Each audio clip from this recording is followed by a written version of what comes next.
We good? Hit it, dude. I got gifts. I come bearing gifts. Oh, shit. Maybe the first gift could be talking into the mic. Dude, one of the best. Oh, listen. See? Yo, fuck him. Don't give him shit. I'm new to this murder shit here, man. Don't give him shit, dude. You're both vocalists and you both can't talk into microphones. The thing that fucking sucks is he's one of the best gift givers there is. And you just fucking stepped on his dick, dude. Well.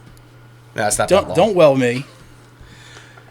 So we're gonna settle your guys' lifelong argument here on what's funnier. Which one of us is gayer?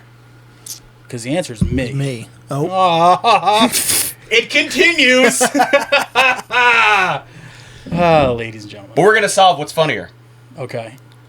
So I got you a fart machine. Fuck yes. There better be a banana in there. It's a fucking what the? Did I get cut out? It's a banana phone. What? How does that work? It's a Bluetooth device. Like you can hook that up to your phone and call people on a actual banana now. Look at the the warning. Do not eat. I didn't even see that. It also says talk more, smile more, save gorillas. What? I hear that shit. R.I.P. Harambe. Dude.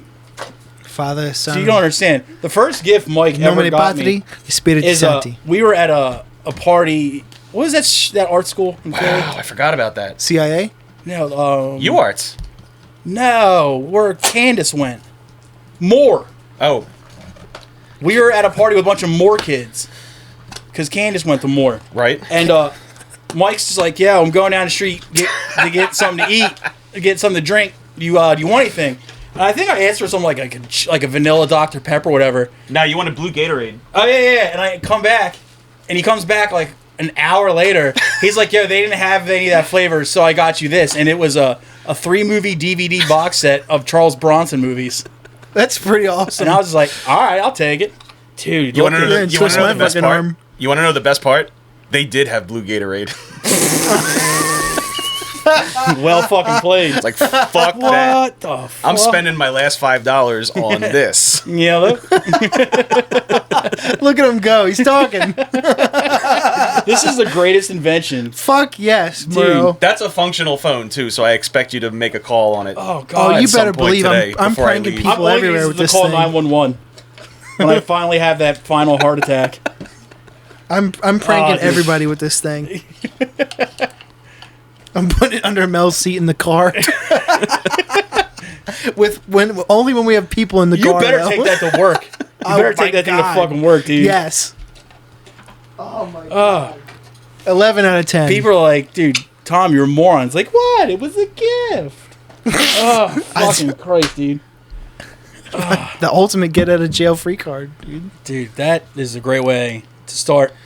Welcome to the Relevant Illiterate Podcast. I am Double Scoop, that is Dead Balls, and our first returning guest and our token Italian, Mr. Michael Murrow. Thank you for coming back. First time in the studio. Yeah, It's looking sharp in here. You like the digs? You're relegated from the couch to the fucking studio, dude. Moving up in the world. I'm telling you. Only guy stupid enough to fucking come back. How are you, bud? I'm doing well, man. No one cares. All right. Shit. All right. How was I not prepared for that? I know, right? Jesus Christ. You've only known me how many years? So, I got shit from the Dream Journal. Nice. Unless you got something you want to... No, we'll wait for this. Okay. First off, this was...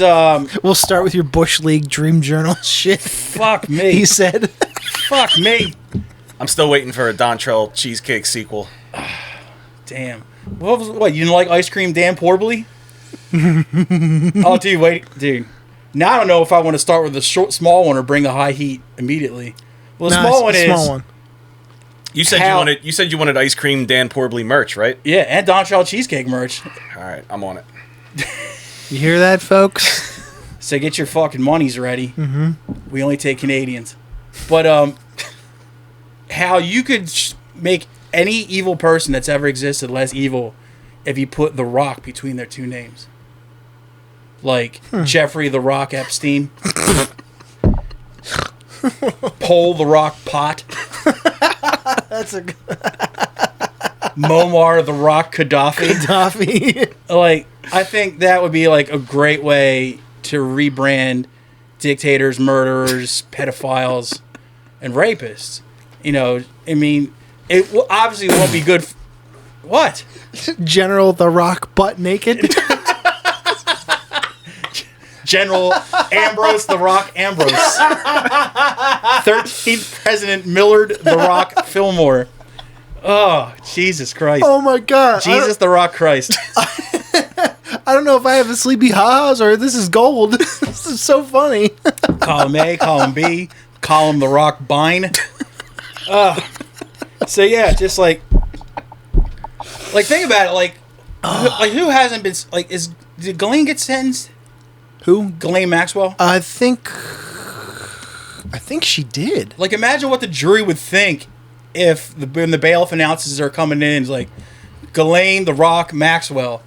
At least one dude in, like, the jury would be like, "Oh shit, what?" You know, just get all hyped up. Standing 5'6", size triple D, jugga wuggas. Dude, like, because imagine if you had someone like Marty Shea or Kevin Hare on the jury, Jesus. and you introduce. She walks. Yeah, exactly, dude. Or it would at least be a mistrial. A hung jury for at sure. least be a mistrial, yeah. So that's just how you. The other thing. Fucking wrestling. But dude, I have so many friends who fucking geek out so hard over wrestling, and I still to this day can't take it.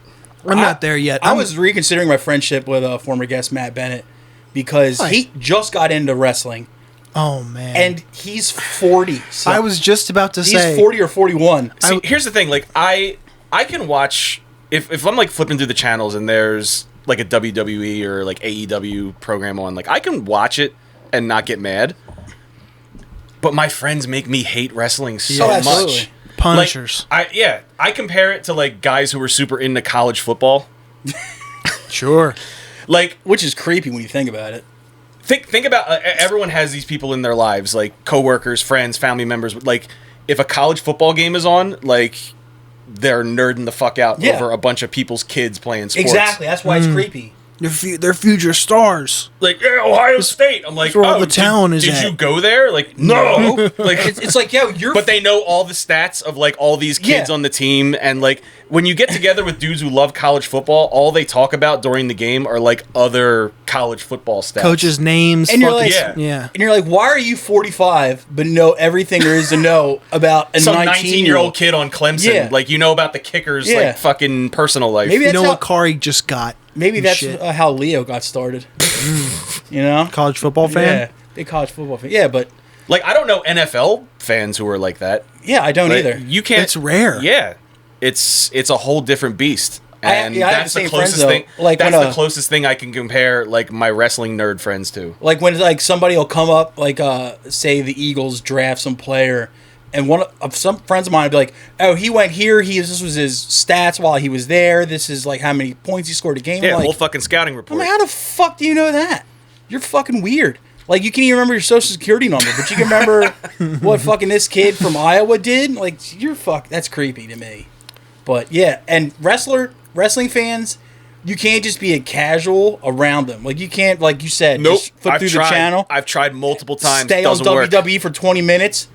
One of them will come out of the woodworks. He won't even be at your house at the point in time. He'll just bust through the windows like, "Oh, I noticed you're watching," and just sit down. Oh my god! And just start rattling shit off, and you're like, "Look, man." I will say there's one exception. There's always an exception to the rule, and Jordan, of course, is my exception. I could watch wrestling with that boy. Yeah, I could pretty much watch. I could watch my grandparents re-die with Jordan Burke. But like one of my oldest friends, Mr. John Hassan, he found out that I watched wrestling in the 80s. Only reason I watched wrestling in the 80s is because once Saturday morning cartoons were over, Saturday morning superstars, would kick in. Yep. So I was an indoor kid who didn't want to go outside, so I was like, I guess I'm watching wrestling. He found out. He's like, "Oh, I know you don't watch wrestling, but ... some fucking stupid story about a current wrestler," or he constantly sent me wrestling promos. I'm like, "Look, dude, I haven't paid attention to this shit since I was in single digits. It's like, this does nothing for me. Stop it." It's like, God damn it, stop it. And like, it's one of the only things is that, and like, in regular sports for some people, like if they find out, if I was told someone like, "I don't like sports," you're like, "You never like sports?" I'm like, "Well, I used to watch the Phillies with my mom in like the early 90s. They'd be like, "Oh, well, you know," like, "Oh, fuck, here we go. God damn it." It's like, unless you have like information about Tug McGraw, I'm not going to be able to follow anything you're fucking saying. Man, I was just about to say earlier, like, I'm gay, but I'm not. Same. I'm not gay enough to get into wrestling now. Yeah, isn't that weird when people get into wrestling now? I tried just for the sake of tolerating hangouts with certain friends. You know what? I don't want to like lose a friendship because I don't know fucking scouting reports on all these fucking new wrestlers that are coming out. Yeah. But, what you got to find is the one thing that you love that they have no clue about, and once they start punishing you with facts, you throw it right back at them. Like, if someone starts trying to punch me with a sports fact, I'll just start rattling off what I know about the X-Men. It's like the only thing that keeps Cyclops' optic blast in check is his ruby quartz visor. And you just, like, throw it back. And the thing is, like, you think that would work, and it doesn't. No. They are not fucking phased, dude. They're just like, oh, okay, cool. Well, this guy is like... And they still have that little kid, the way they tell it to you.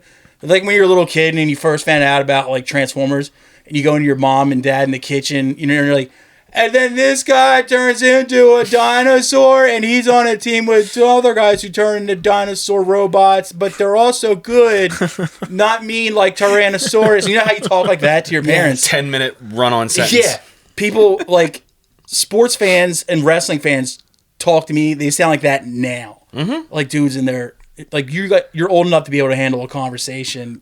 You shouldn't be doing this thing where I expect you to have a blankie and a snotty nose. It's weird. I mean, there's very few people I can talk about any sports with, Jordan excluded, because, again, he's a fucking joy to talk about anything with. He really is, dude. Animated, if really nothing is. else. Even when he's not making a fucking iota of sense.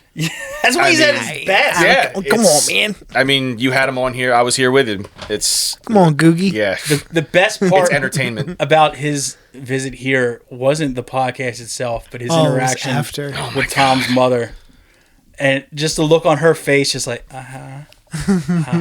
Get this guy out of my kitchen. just like doing furtive glances at Tom, like, what the fuck did you bring? It wasn't that bad. She was engaging him in conversation. It's a bit, you fucking asshole. You silly. Shut up and yes and. What's wrong with you? Oh, you know what I'll always give a pass to of wrestling, though? Is that local, like, local wrestling events. No, it's worse. Have you been? Worse. I have. It's worse. Now, I won't give a pass to the fandom, but it is a fun thing to attend. Okay, okay. That's what I'm Fair, talking about. fair. The fandom is equally as punishing. Because here's the thing with wrestling. If it's, like you said, if it's on, I'm not offended. I'm not annoyed. It's just when, like, someone wants to sit down and tell you the story of this wrestler from birth to present day, you're just like... I could not care. It's like, can't I just sit? Like, without getting exposition from you? Like, Jesus Christ. There's fucking drywall and fluorescent light bulb dust in the air as we speak. Like, do you have that one, like, movie buff friend that you sit down and you're watching a movie and they'll sit down next to you like, this is actually Oliver Stone's 7th film that's followed by, you're like, oh. It's like, God damn it. I just want to watch the part where Bunny beats the dude's head in with a shotgun butt, and you're ruining Platoon for me, dude. What's up, Martello? Exactly. Dude, I can't wait for you to see that episode. Watching those two bomb movie trivia was so good. That was good. Dude, they were That sounds disappointing. Well, yeah. Since the episode is out by now, to spoil the bit for you, Ren and Martello were fully prepared for a silly gripping inquiries, and in classic Dennis threw them a curveball out of left field and gave them serious movie trivia, and they fucking ate shit. They ate dicks, dude. Oh man, it was good. See? 13 out of 20 was the score. I remember. Oh, that's not as bad as you hyped it up to be. But here's the But thing. it's them though. True. I didn't go like Bridges of Madison County trivia. I didn't go like Divine Secrets of the Yaya Sisterhood or anything like that. I stuck to sci-fi, horror, and like shit like Action. Cool dudes watch. The first question was about fucking RoboCop, and they didn't get it. And they got it wrong. What was the question out of curiosity? Who does Clarence Boddicker work for? There's two answers to this, if you think about The it. person and the company the person works for. OCP was the company, right? Bingo. There you go. My dad took me to see the OG RoboCop when I was 7. Yo, your dad is That's a fucking sick. G.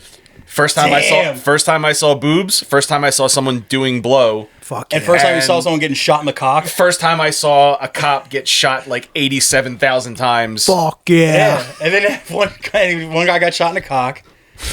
Dude, that is one of the goriest non-horror movies like ever. It's a lot. It's a lot. Yeah. Just the part where the one dude falls in the toxic waste. Oh, and he gets hit by the car. Yeah. Oof. Yeah. Fuck, dude. Your dad is a fucking G. The first movie my dad told me to is one of the queerest movies ever. And I don't say that in a bad way, but it's very homoerotic. Top Gun. Yeah, it wasn't the first movie he ever took me to. It was like the first R-rated movie. Shit, dude. I mean, it was advertised, like, to his credit, like, in his defense, it was advertised as like, oh, this hero cop saves the day and like fights crime. Like, they didn't show all of like the fucking brutal shit in the movie previews. There was a lot of drug use in that fucking movie too. Oh my god, who's the guy who was like doing blow off the girl's tits when Clarence showed up and shot him? I'm like, bitches leave. I'm in first grade. I'm not ready for this. Weren't you though?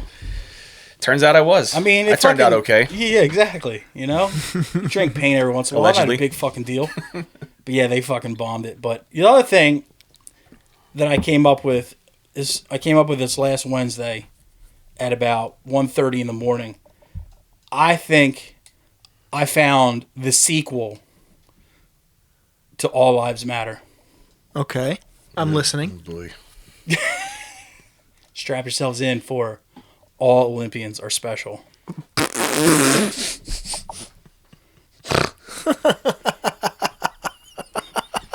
Right? Have you seen the U.S. curling team? No. In the last Winter Olympics? Are they special? Gone. The guy who fucking won looks like Jay Dost.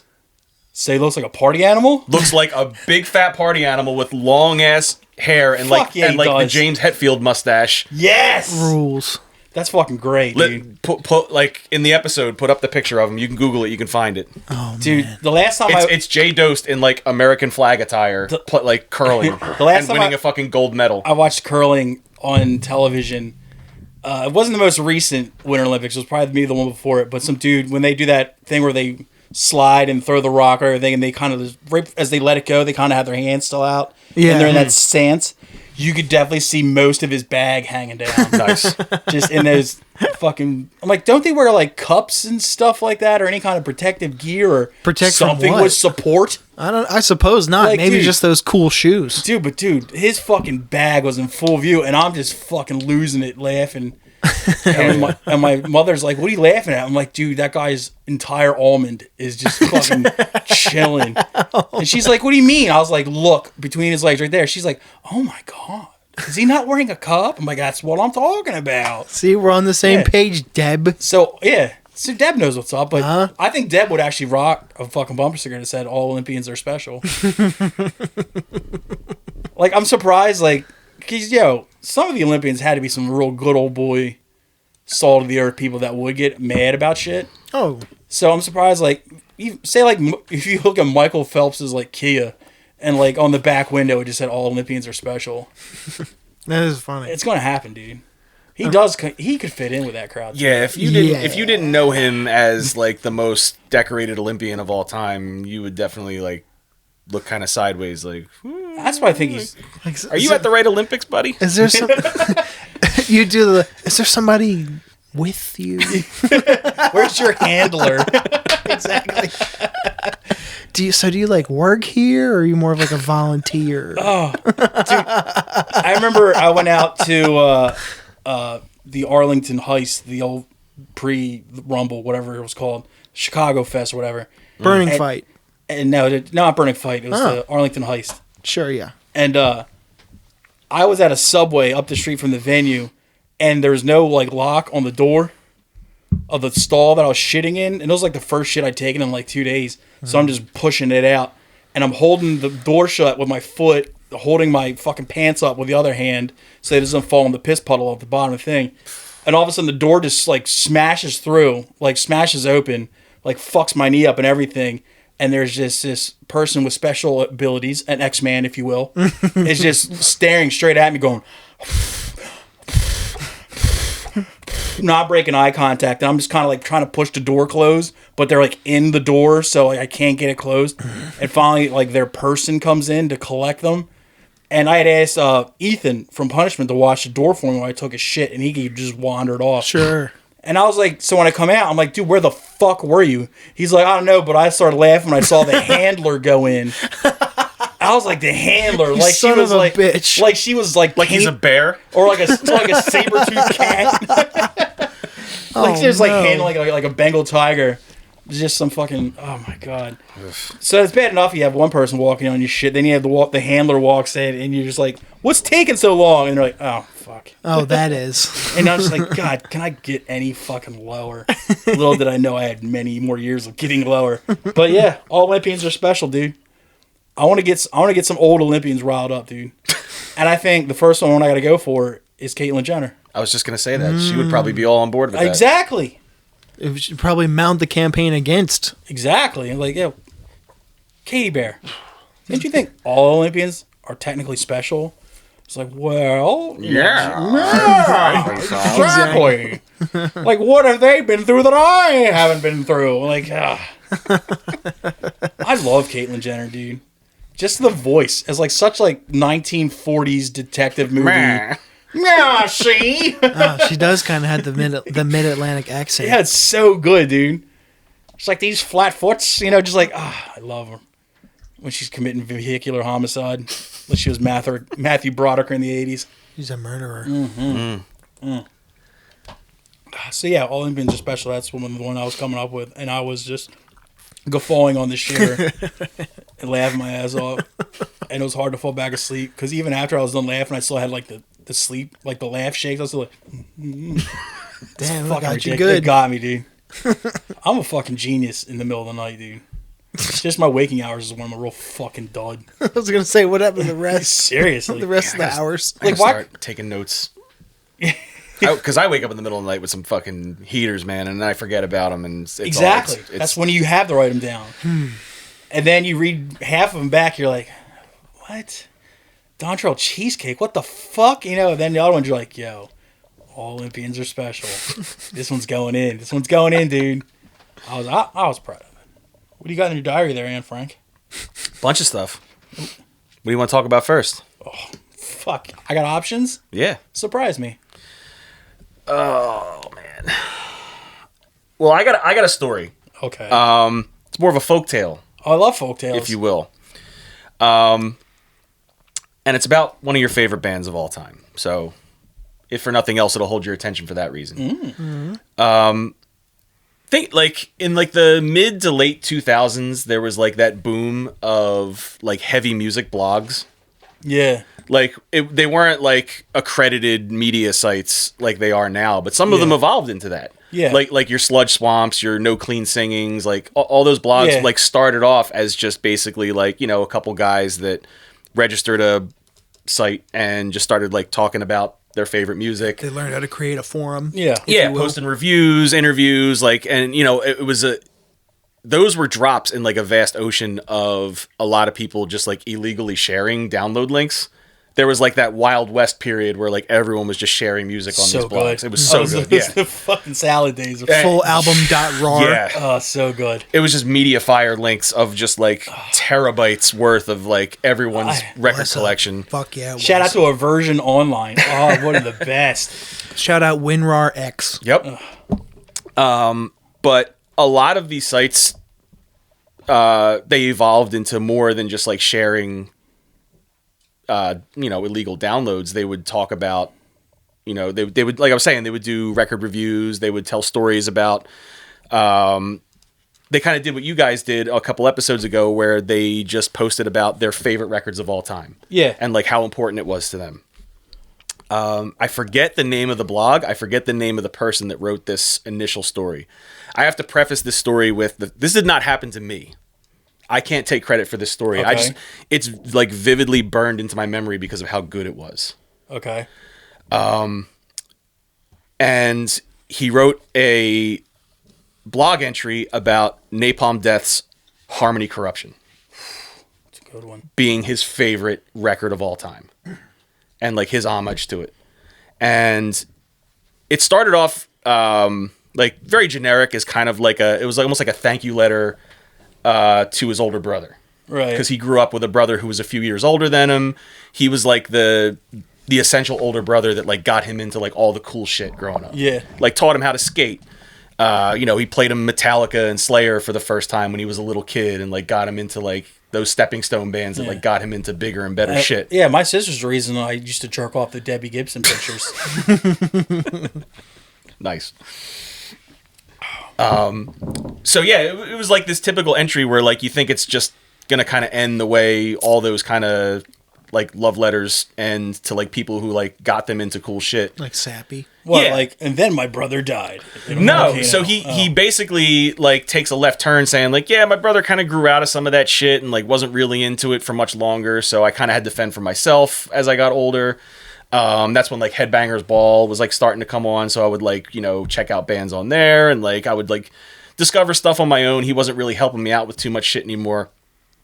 So then like by the time he's like 12, 13, remember rummage sales? Yeah. Where like neighborhoods would get together and like it would be like a block party, but you could also like buy your neighbor's junk. Like everyone set up their yard sale on the same date, and it was basically just an excuse to have like a neighborhood get together. It was rebranded as the community yard sale. Every time we would see Run. a poster board that said like neighborhood garage sale, my mom would take me into that neighborhood so I could search to see if anybody had comic books and stuff like that. Yeah. So it starts off like any other yard sale where like they're just bringing all their stuff out into the driveway. They're typical suburban like cul-de-sac neighborhood where everyone's all kind of gathering and putting their stuff out. And his older brother, who's like he's a couple years older, he's in high school, he's still in middle school. He's bringing out all these boxes of like records and tapes and like stuff he doesn't listen to anymore. So he's like, hey, before you flip all that stuff, like let me pick through it first. So he's like, I don't really know much aside from like what I see on like MTV or stuff that I see in like a magazine or something at best. And this is the guy writing the blog post? Okay, yes. Gotcha. So he's flipping through and he finds like these cassettes and he's like basing it off of like artwork. He's finding like, metal cassettes and he finds the Napalm Death Harmony Corruption cassette. He's like, I don't know why, but this one stood out. He's like, so I'm keeping this.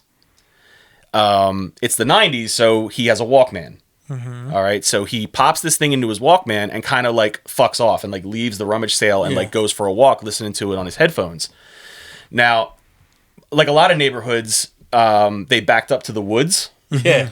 And he would say like it's not just like completely like uninhibited woods, like there's like trails where like people go hiking, people walk their dogs. Like it's like you can go back there and like walk around like easily. Like it's a very easily navigated area. It's like basically a public park without the park. Yeah, Willow Run had the same shit. Yeah, so Two or so. He's like, yeah, so like I knew my way around there. So like my goal was to like kind of go for a walk by myself and like take in this new record that I'm playing right now in my headphones that I'm like still do that I'm like falling in love with as I'm hearing it for the best. first time. So again, it's the mid 90s. So where did all the kids go to party that were too young to like go to a bar or a house party? You partied in the fucking woods. Yeah, always. So he said like this like wooded area behind his house was like the most like eclectic mix of like classes. Oh yeah, the woods because, was like a fucking melting pot. Yeah, you would walk by some yuppie walking his fucking labradoodle, and then like 10 feet later up the trail, you just find like all these abandoned like cases of beer and like fucking like cigarette butts and like porno magazines. Yeah. My house backs up to a fucking park, and when we would just go cut through there to get to the next neighborhood to go play with our friends and stuff, you would see like the Hessians, and like just the normal clean cut kids, all back there together because one of them had a case of beer. You would stumble into the woods, see that the guy had beer, like, yo, can I? And they're like, sure. And it would like bring people together. The majority of my antisocial behavior that I did in my adolescence was in the woods behind my neighborhood. Yeah. Like me and my buddy Mark that lived in my neighborhood. Not Mark Green, by the way. Rat boy. Shout out. Shout out, Rat boy. We had like a clearing in the woods, like right where the backside of my house was. We would go back there and hit golf balls. Mm-hmm. There was like an old man-made lake that was drained. So it looked like a giant crater. We would hit golf balls, not into the ravine, but at the houses on the left-hand side of it. I did that with a baseball bat from my backyard. So that's how fucking stupid we were. Why is that stupid? Every once in a while you hear on a roof. Why is that stupid? That sounds bitchin'. That's a good one. And when you heard glass break, that's when you knew it was time to fucking book it. Time to run. So yeah, this guy's saying like, you know, it wouldn't be uncommon to be walking back there and find kids partying. Yeah. Like you would find people hanging out back there, like doing like, you know, law-abiding things, but you would also run into like middle and high school age kids like getting up to no good. Or younger kids starting fires and shit like that. That was me. I'm sure. I would start the fires. So he's going for a walk. He's going for a walk on these trails, and he's like taking in this fucking Napalm Death record for the first time. Like, think about when you heard Harmony Corruption for the first time. He's like in a daze of like how much it's like sucking him in. He's like, this is my new favorite record. This is my new favorite band. Like, I love everything about this. Like, his life is starting like that day. Like his new life of like being obsessed with this band, and this being his favorite record. He's walking a little further up the trail, and he sees three people like hanging out like a little further up. And as he gets closer, he makes out who it is. There's these three older girls. They were like high school age girls, so they were like a few years older than him, and they're just like hanging out, like smoking cigarettes. Just Hell yeah, they so were. they're good girls. He noticed. Good girls. He like cool. he identifies them in his entry as like they were the bad girls. Like I knew who they were. Hell yeah, they like were. I didn't know them, but I knew they were like the bad seeds. And they were hanging out back there, just like smoking and just being fucking antisocial.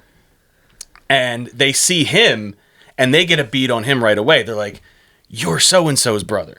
They knew him as his older brother's sibling, so they immediately like ran over to him and started talking to him and kind of like teasing him and fucking with him because he's the young kid. Yeah. So he says they're like teasing and like playing around with him turns into them kind of getting fresh with him. Fresh? Yes. Ooh. Like they start like laying it on thick to him to like fuck with him. He thinks they're doing it to fuck with him. And they're like, "Oh, he's so young. He probably doesn't even know what to do with his dick." Like stuff like that. Like basically like just straight up. I'm 61 and don't know what to do with my dick. So according to this blog entry, he says one of the girls just goes for it and just grabs him. And she's like, "Yeah, I bet you don't even know what to do with this." And the other two join in and start like rubbing on his crotch. And I mean, when you're fucking 13 years old and like a hot older girl touches your dick, like you're up immediately. I'd spill immediately. So next part of the story, they pull it out. Oh, And dude, I'm as a late bloomer, I would have been mortified. Yeah. So they basically have him pinned up against like this rock that's on this trail, and I'm he filling says up just hearing the story. they're taking turns fucking tugging his hog. Oh my god. Basically like teasing him as they're doing it. Like, so I know this is your thing. They're like insulting him like, "Oh yeah, like I bet you never had this done before." That is my thing. And then he says this one girl out of the three, she has like a little clutch, like pocketbook, opens it, pulls out a bottle of lotion, lubes up her hand, and starts going at it with her fucking greased up hand. Whoa. What a fine American woman. He says this whole event lasted maybe a span of like 2 minutes, tops. He said it felt like 2 years. Good for him for lasting 2 minutes. But he says he never fucking shot so What? hard Oh, okay. or so good since then. What? That was how his sex life started. Like, that was his first sexual experience. And he said, yeah, I mean, he knew better than to ever chase that high ever again. Yeah, so he basically supernovaed. But he basically peaked. He had a solar flare immediately, yeah. Dude. So he, like, when it's done, they basically all, like, giggle to each other and, like, all just kind of, like, go their separate ways. He zips up, puts his headphones back on, and walks home. And two things to end this story. First off, that obviously is his favorite record of all time still. Sure. He owes that record. So he grows up. He grows up and like starts high school, and those girls were like upperclassmen and still in high school when he was there. So he Hell would yeah. see them in the hallways, like changing classes, and he would see them, and like when they would make eye contact, they would just like give him a little smirk, and he'd be like, "Hell yeah." Second, It's like a movie. that record to this day, or as of the date of that blog post, had this like Pavlovian effect on him, where if he puts it on and like the intro to Vision Conquest starts playing, like his dick immediately gets hard. Fuck yeah. And that's my Napalm Death story. That's fucking I sweet. wish my first Napalm Death experience was that good. Half My that. my good. first Napalm Death experience was the listening booth at a Sam Goody. And it R.I.P. and it was inside the Torn Apart, which is everyone's least favorite Napalm record. And I was like, it's brilliant. I thought Diatribes was the least favorite, Well, which is my favorite. It's fucking great. I think they're all great. I think new Napalm Death is fantastic. I was like, but yeah, all I did was I was fat. I listened to it at the same goody fucking listening station. It might have been the Wall at this point. I'm not sure. And then nobody walked up and gave you a tug. No, gave me a tug. I bought the CD, went home, and stayed sad. End of story. I was about to ask if anybody's been to the Wall. My dad was a DM of the Northern Delaware Wall stores. Ask him if my Wall guarantee stickers on the back of my How has there not been a class action suit over that? Like, oh, you went out of business, so like, what are you gonna do about this like scratched up CD from 1994? Yeah. Try and find us. The back of this Lens CD doesn't say until the store goes out of business. It says lifetime. Life. Mm-hmm. It's my first Napalm Death experience was probably listening to Scum on MySpace out of my computer speakers. Brag. Nothing crazy. Brag.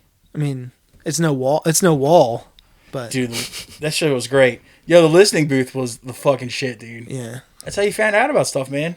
Yeah, you fucking whippersnappers. That was the first streaming. The closest, it really was. The closest thing I had was the stations at Hot Topic. They'd have a couple CDs up there, and you could load in like 1, 2, or 3 or 4, whatever, and listen to that. We had the Wall boost, and then we had like Headbangers Ball in 120 minutes, which later I think it was 120 minutes in Alternative Nations different things, or did one just become the other? I always thought they were different. Okay, so I might be misremembering, but yeah, that was you could also find stuff on Alternative Nation when it first came around, because that's when it was like all that shit just started. I had Headbangers Ball. Yeah. I remember the Headbangers Ball 2 CD. My favorite was always the bands that would be on both shows. Like, Helmet was always on both shows. Unsane was always on both shows. Ministry was always on both. Yes, they were. Faith No More was normally on both. And it's like, that's where you found, like, the really fucking cool shit. Was the ones that would be on... The ones that could transcend. Yeah, the one to be on 120 minutes, and then an hour later you see the same fucking video on Headbangers Ball with that doofus Ricky Rackman. Both episodes we've managed to bring up Ricky Rackman. Oh, dude, what the hell was I watching? The dude that replaced... He didn't really replace Ricky Rackman because he was definitely years after when they brought Headbangers Ball back. It was Jamie, wasn't it? Yeah, it was Justin, right? There was a guy before him. Oh, I don't know. Bald dude, tatted up. Matt Pinfield. No, but fat. Oh, fuck. Matt Pinfield was fat too, so I guess it doesn't really different. Fuck. Ian Robinson. Ian Robinson. I can see him in my face and in my head when you say his name. I watched the Dead Guy documentary. Yeah. And he popped in there. I was like, oh, fuck, dude, Ian Robinson. Who I first heard about because he used to do reviews for almost like every zine, like in our area. He would always have reviews. And he was one of the few people that would have no problem saying, yo, this is fucking trash. So I like started respecting that dude's reviews. Like, okay, this dude, like, he'll say if it's trash, and not just fucking, puff it up. But then, like, you'd see him later on when he got the MTV gig just puffing on shit. Like, dude, you 2 years ago would not be talking about how great this shit is. I gotta toe that company line. But, you can't fault a guy for wanting a paycheck, dude. Yeah, MTV gives you the upper end of 5 figures and you're suddenly Mr. Nice Guy? Yeah. Shit. I think... Yeah, like, let me do what you hired me for. Like, you discovered me because I was doing this and was doing it so well. Like, why do you want me to fit the mold of everybody else you already have on staff? Yeah. One of my favorite Napalm Death stories, though, is me and my buddy, you guys know Brent Lafferty, I don't remember where the fuck we were. It might have been Soundstage or somewhere in Philly. I forget. But it was a Napalm Death show. And there was like this girl in front of us with dreadlocks, but she was actually hot. I was like, damn, this girl's hot as shit. All right, dude. And then like first thing she's headbanging. She whips her head back and one of the dreads goes in my mouth. I'm like, oh man. And I was like, but you know what? I forgive her because I think she's an angel, right? But then all of a sudden, you just get this wafting smell of shit off of her, and then she disappears 2 seconds later. Oh. So I'm pretty sure she had just shit herself. Definitely. And I was like, and Brent's there with his wife, and they're both like, oh, that's fucking disgusting. But me, I'm still like, still would. Yeah. Give her some dude wipes or something. You're just like, still Dude, would. years ago, we played a show in Worcester, Massachusetts, and I had a similar run-in with... See Toll Booth Willie on the way up? I fucking wish. $1.25. You want the change, or should I just shove the quarters directly up I your already fat heard ass? that one. Choke on a clock, you fucking... I'll fucking boot you and your lesbian fish-eating friends in front of your fucking mothers. All right, enough of that. No, this really, like, very, very attractive female, looks like a crust punk, but otherwise is, like, super fucking hot. Like, she's a 10 by even, like, normal standards. She just happens to have dreads and a fucking vest with patches all over it, and she doesn't smell that great, but I still would. Yeah. Sure. And I remember... You'd help her dig through the dumpster to find this yesterday's stale donuts? I'm glad you said that. She was digging through all the aluminum cans that people were throwing over the wall. We were playing a house show. I remember there was like this concrete wall in the backyard that everyone was just throwing their bottles and cans over. Yeah. She was collecting them. This is when Chaos and Tejas was still a fest. Mm-hmm. Yeah. She's like, oh, I'm collecting cans to like raise money so I can afford to go down to Texas for the fest. Mm-hmm. And I'm like, what bottles and cans are you collecting? She's like, oh, the ones over the wall right there. I'm like, oh, the ones that we've been peeing on all night. Like, awesome. You're a fucking class act. She probably didn't fucking flinch. She's like, Nah, and fuck it. I'm probably going to piss on them too. Yeah. But we also got her to roll a joint on one of our 7 inches, and we took a picture of her doing it. And Nice. it was, we had that picture up online for a minute. It was pretty cool. So you paid the rest of the way to get to Chaos and Tejas with that? It's Where's you her do that. royalties? Yeah, exactly. You always got to think, did she ever get there? Did she ever find I hope that so. magical land? You like to think they do, right? God bless her, man. I hope she got there. The last Chaos was 10 years ago now. Fuck. That's around like when it was. It was probably the last one. 2013. I remember me and my buddy AJ used to book shows at the Kennett, Pennsylvania American Legion Hall. And like a lot of the kids from Newark, Delaware would come up and none of them were poor, but they would always be dumpster diving at the restaurants around and we would always get in trouble, get yelled at by people because they would go to the owners of the Legion Halls like, yo, every time there's a function there, people are digging through our dumpsters. And I'm like, dude, these are all people that like can afford food and stuff. So it's like they needed to do that. They were just doing it. They were always barefoot too. Mm-hmm. I'm like, have you guys heard of tetanus? Like I started sounding like an old grandma. I was like, have you heard of tetanus? It's a real thing. You got to get a shot in your tuchus. You know, it's like There's glass on the oh street God, there. dude. Get it in your cock and balls. And then fucking the dude I was booking with, AJ, started doing it because he was a fatty. You know, like, well, he's not anymore, but he was a fatty like me. And they would come up and give him stale Dunkin' Donuts. And he'd be like, oh, whatever, fuck it. And he would just be fucking gunning like Boston cream. Sure. I'm like, dude, they can't be good. He's like, they're not. I'm like, all right. It's like, you know, He's just doing it for the love of the game. Fair. Fair is fair, dude. just Fuck. out of respect to that fucking little mustachioed Super Mario looking dude who used to make the donuts. Mustache, no. He's got to be dead Thomas- by now, right? That guy's got to be dead by now. Because you figure, Those commercials were like the early 70s. dude, someone tried to convince me that guy was Captain Lou Albano. And I was like, no fucking way. This might be way before your time, Tom, but there used to be this little old man that would do Dunkin' Donuts commercials. He wasn't old, though. No, he was like a middle-aged normal guy. But So in those times, he was 39. Yes. Exactly. You know, he already had black lung. Yeah. But he had like, you know, like a bald, he was balding. He had like the Mr. Burns crown and like a thick, like Super Mario mustache. Remember, call back to our wrestling discussion like 20 minutes ago. He looked like Paul Bearer, the Sure. Undertaker's Yeah. manager. Yeah. With Just picture him with an apron on, like Yeah, making comb over. donuts. And I like can this see whole it. bit was time to make the donuts, you know, and that was his thing. Yes, it is. But he was like this short, always fat, time. like Dago. And somebody tried to convince me that he was another short, fat Dago, Captain Lou Albano. Who I don't know if you remember him. Lou Albano was tall. Was he? That's why I never understood him playing Mario in the Super Mario Brothers show. Such a good fucking show. Because he was dude. he was a like towering tall guy, and it's like Mario's a little short Then guy. that motherfucker who played Luigi on that shit must have been a fucking statue. That's the thing. They were like the same height in the show, so you knew, like, He was like, no, Luigi's like a good foot taller than Like, Mario on the show. do I so gotta that thing must have suspend been- disbelief here? Like 7 years old, like enjoy this show. I was always like, how does that big fuck fit down a warp pipe? And like, dude, I used to fucking love that shit. Because Monday through Thursday, it was Mario, but on Fridays, Legend of Zelda, dude. Mm-hmm. That was a TV show? Yeah, Yeah. dude. The It was Super after school. Mario Brothers Super Show. I didn't know that. That's cool. And Remember the It cereal was a that came out? cartoon, but like in between, like because the cartoons were like 5 minutes, and then it would another 5 minute cartoon, then another 5 minute cartoons. And in between each was a live action, like I guess skits and stuff.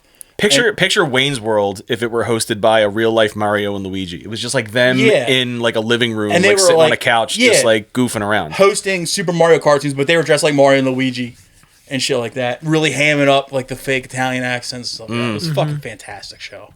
Yeah. I love that fucking show, dude. Nice. Do you remember the cereal Oh yeah, with the bag on each side, Yeah. the Zelda and the Zelda's Mario on one cereal? side, Yeah. Mario on the other. Huh. The Mario one was fruity. It was basically like Chex cereal with just like really Dude. fucking sugary marshmallows. Let me tell you something. Fast food and marketing were fucking something else back then. Oh goddamn right they were. Jesus Christ. It's not the same. You ever? Yeah, and all of a sudden, like, I think about that cereal at least once a week. Still, and then I always think about the thing that came after was, remember, Nerds candy. Of course They I had do. Nerds cereal, and it was the same. It was this almost the same cereal as the Nintendo cereal. yeah, it was the divider down the middle, Yeah. just like the candy like boxes the old had. Nerd box, Like a box, yeah.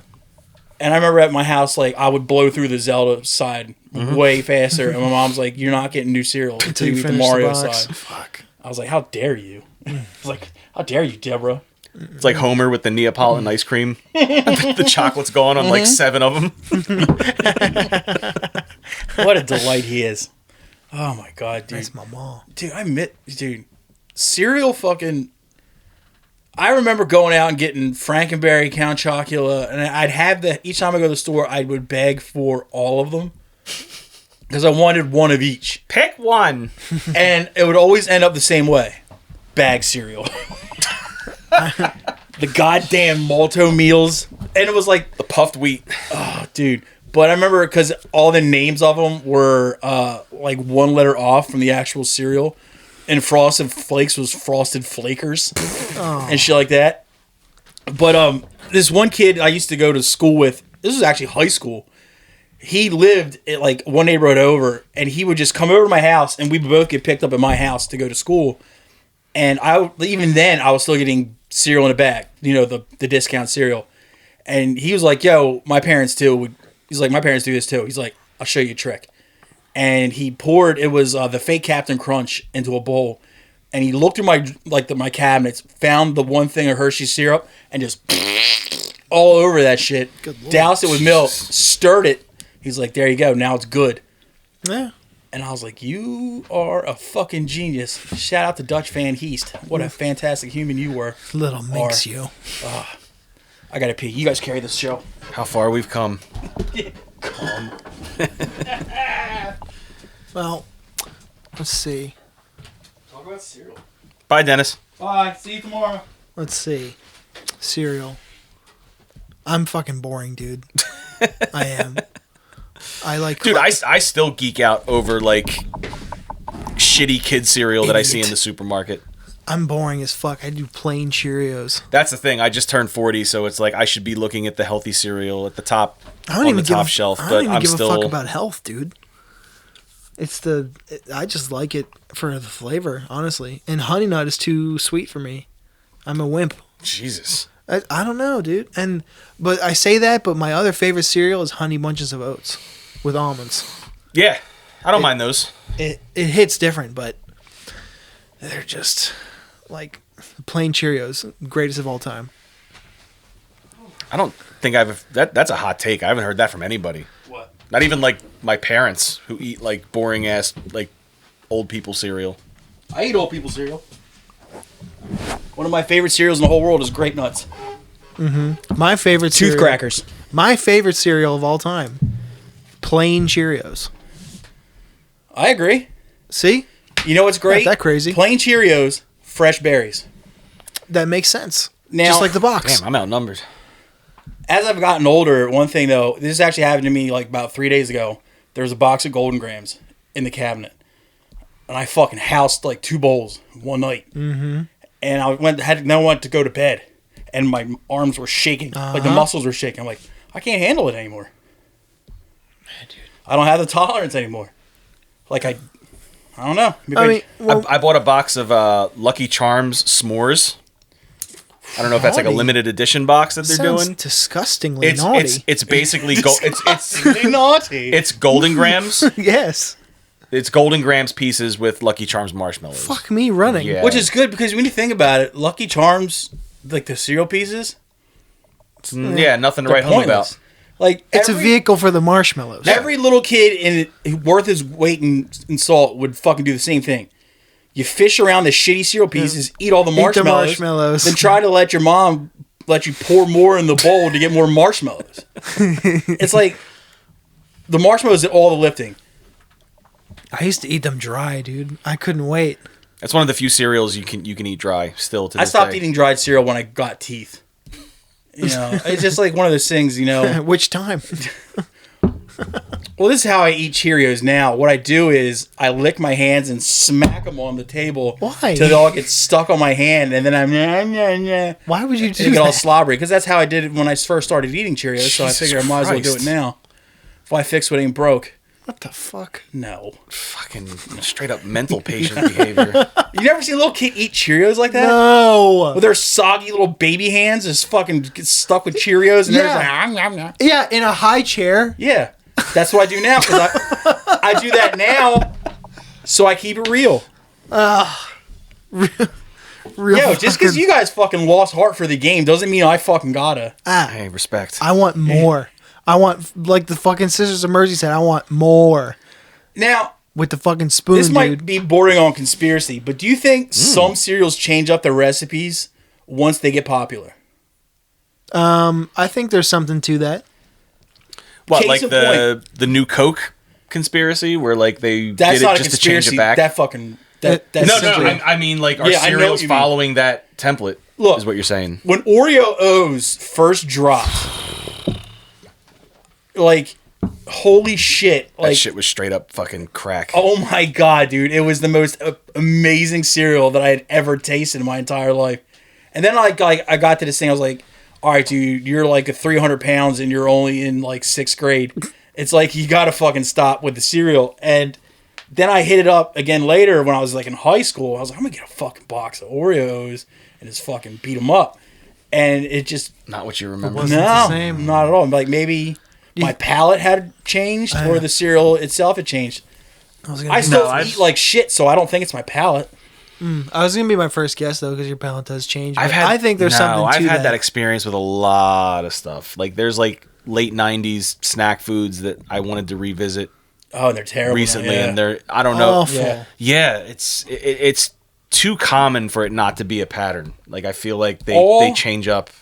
Snack cake type things suck to me now, and it's like, dude, I used to obviously by looking at me, like, I used to beat those fuckers up, but It's the problem with anything with mass production. the only thing that it still holds up is the peanut butter candy cakes by Tasty Cake or whatever, whoever puts them out.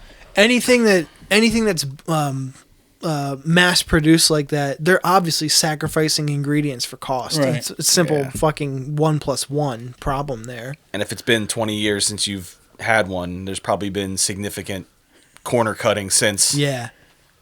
So now, like, you know, like the You don't notice it gradually over time if you consistently eat that stuff. Maybe But if you not. take like a long layover Yeah, like a between good couple the years last between, time yeah. and the next time, yeah, I get it. No. it's like all those boomers that, like, you know, when you were like, yo, they used to put real sugar in sodas when I was young. They It's put like, cocaine in Coca-Cola. you're like, when I was a whatever, boy. dude. Like, whatever, peepaw. And now here I am on the fucking corner, like, oatmeal cream pies used to taste a lot better. You know? Like, Jesus.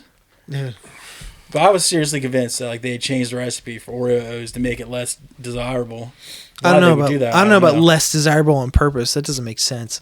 They would never sacrifice a flagship cookie like an Oreo like We don't that. know what goes through George Soros's mind, dude. You're not wrong. Here we go. You want to get into some news before this turns into an episode of Taste Buds? Yeah. Go ahead, hit it up. Hit it up, son. Well, I mean, while we're already talking about food, Oh, how about the price of eggs? You know what I'm saying? Eggs! I took a picture of this sign. Look how much them fucking eggs cost. Oh, I saw that too. Yeah, that's right up on my house. It says $500. The decimal point is really, really, really small. That's right by the park by my house. It is, because some fucking genius went like this to make the fucking dot instead of drawing one that was legible. But even when you're like writing a price like that, don't you make the zeros smaller? You should. Anybody with half a brain, not include them at all. Yeah, just a big 5. Also, I think, dude, my wife comes home with free eggs all the fucking time. She brag. teaches in like a farm town, basically. Like Yeah. it's way out past like the fucking boondocks, like a half hour away from where we live. And there's always because like her afternoon duty. Duty. No, but like Mike's wife poops in the afternoon. Chicken's burger. No, but her afternoon bus duty is she stays She goes duty on a bus. I'm gonna come. Sorry, Brett. Lots of chickens out there. Sorry, Brett. No, she's in car line. Like the kids who get picked up by their parents and don't go on the bus. So she's in that loop that like loops around the school. Okay. So she knows a lot of the parents because she sees everybody because she teaches like a special class. Like she teaches STEM. So she sees all the kids in the building. She's not just like a classroom teacher. Well, when you think about it, all students are special. Just like Olympians. There you go. So like all the parents know her, all the parents love her. So they're like, oh, I have this from my farm, and I here's this free shit that like we harvested today. And So they have chickens, is what I'm they saying. have chickens. Thank So you. she comes home with like fucking pallets of fucking eggs like weekly, and I'm just like, So everybody When was it rains- bitching about him, and you're just like fucking. when like, it rains, it fucking taking pours, pictures of baby. you just laying back on your bed, just like surrounded by eggs. Like fucking Lavelle Crawford in Breaking Bad laying on the money. I never saw it, so I don't get Tony the Montana references. doing a Just face trust plant me. into a bunch Yes. of fucking raw eggs. What was one of my first jobs? I was washing dishes at this restaurant, and one morning, me and my sister are on our way there, and a chicken truck jackknifes. It's right in front of Willow Run. I remember this.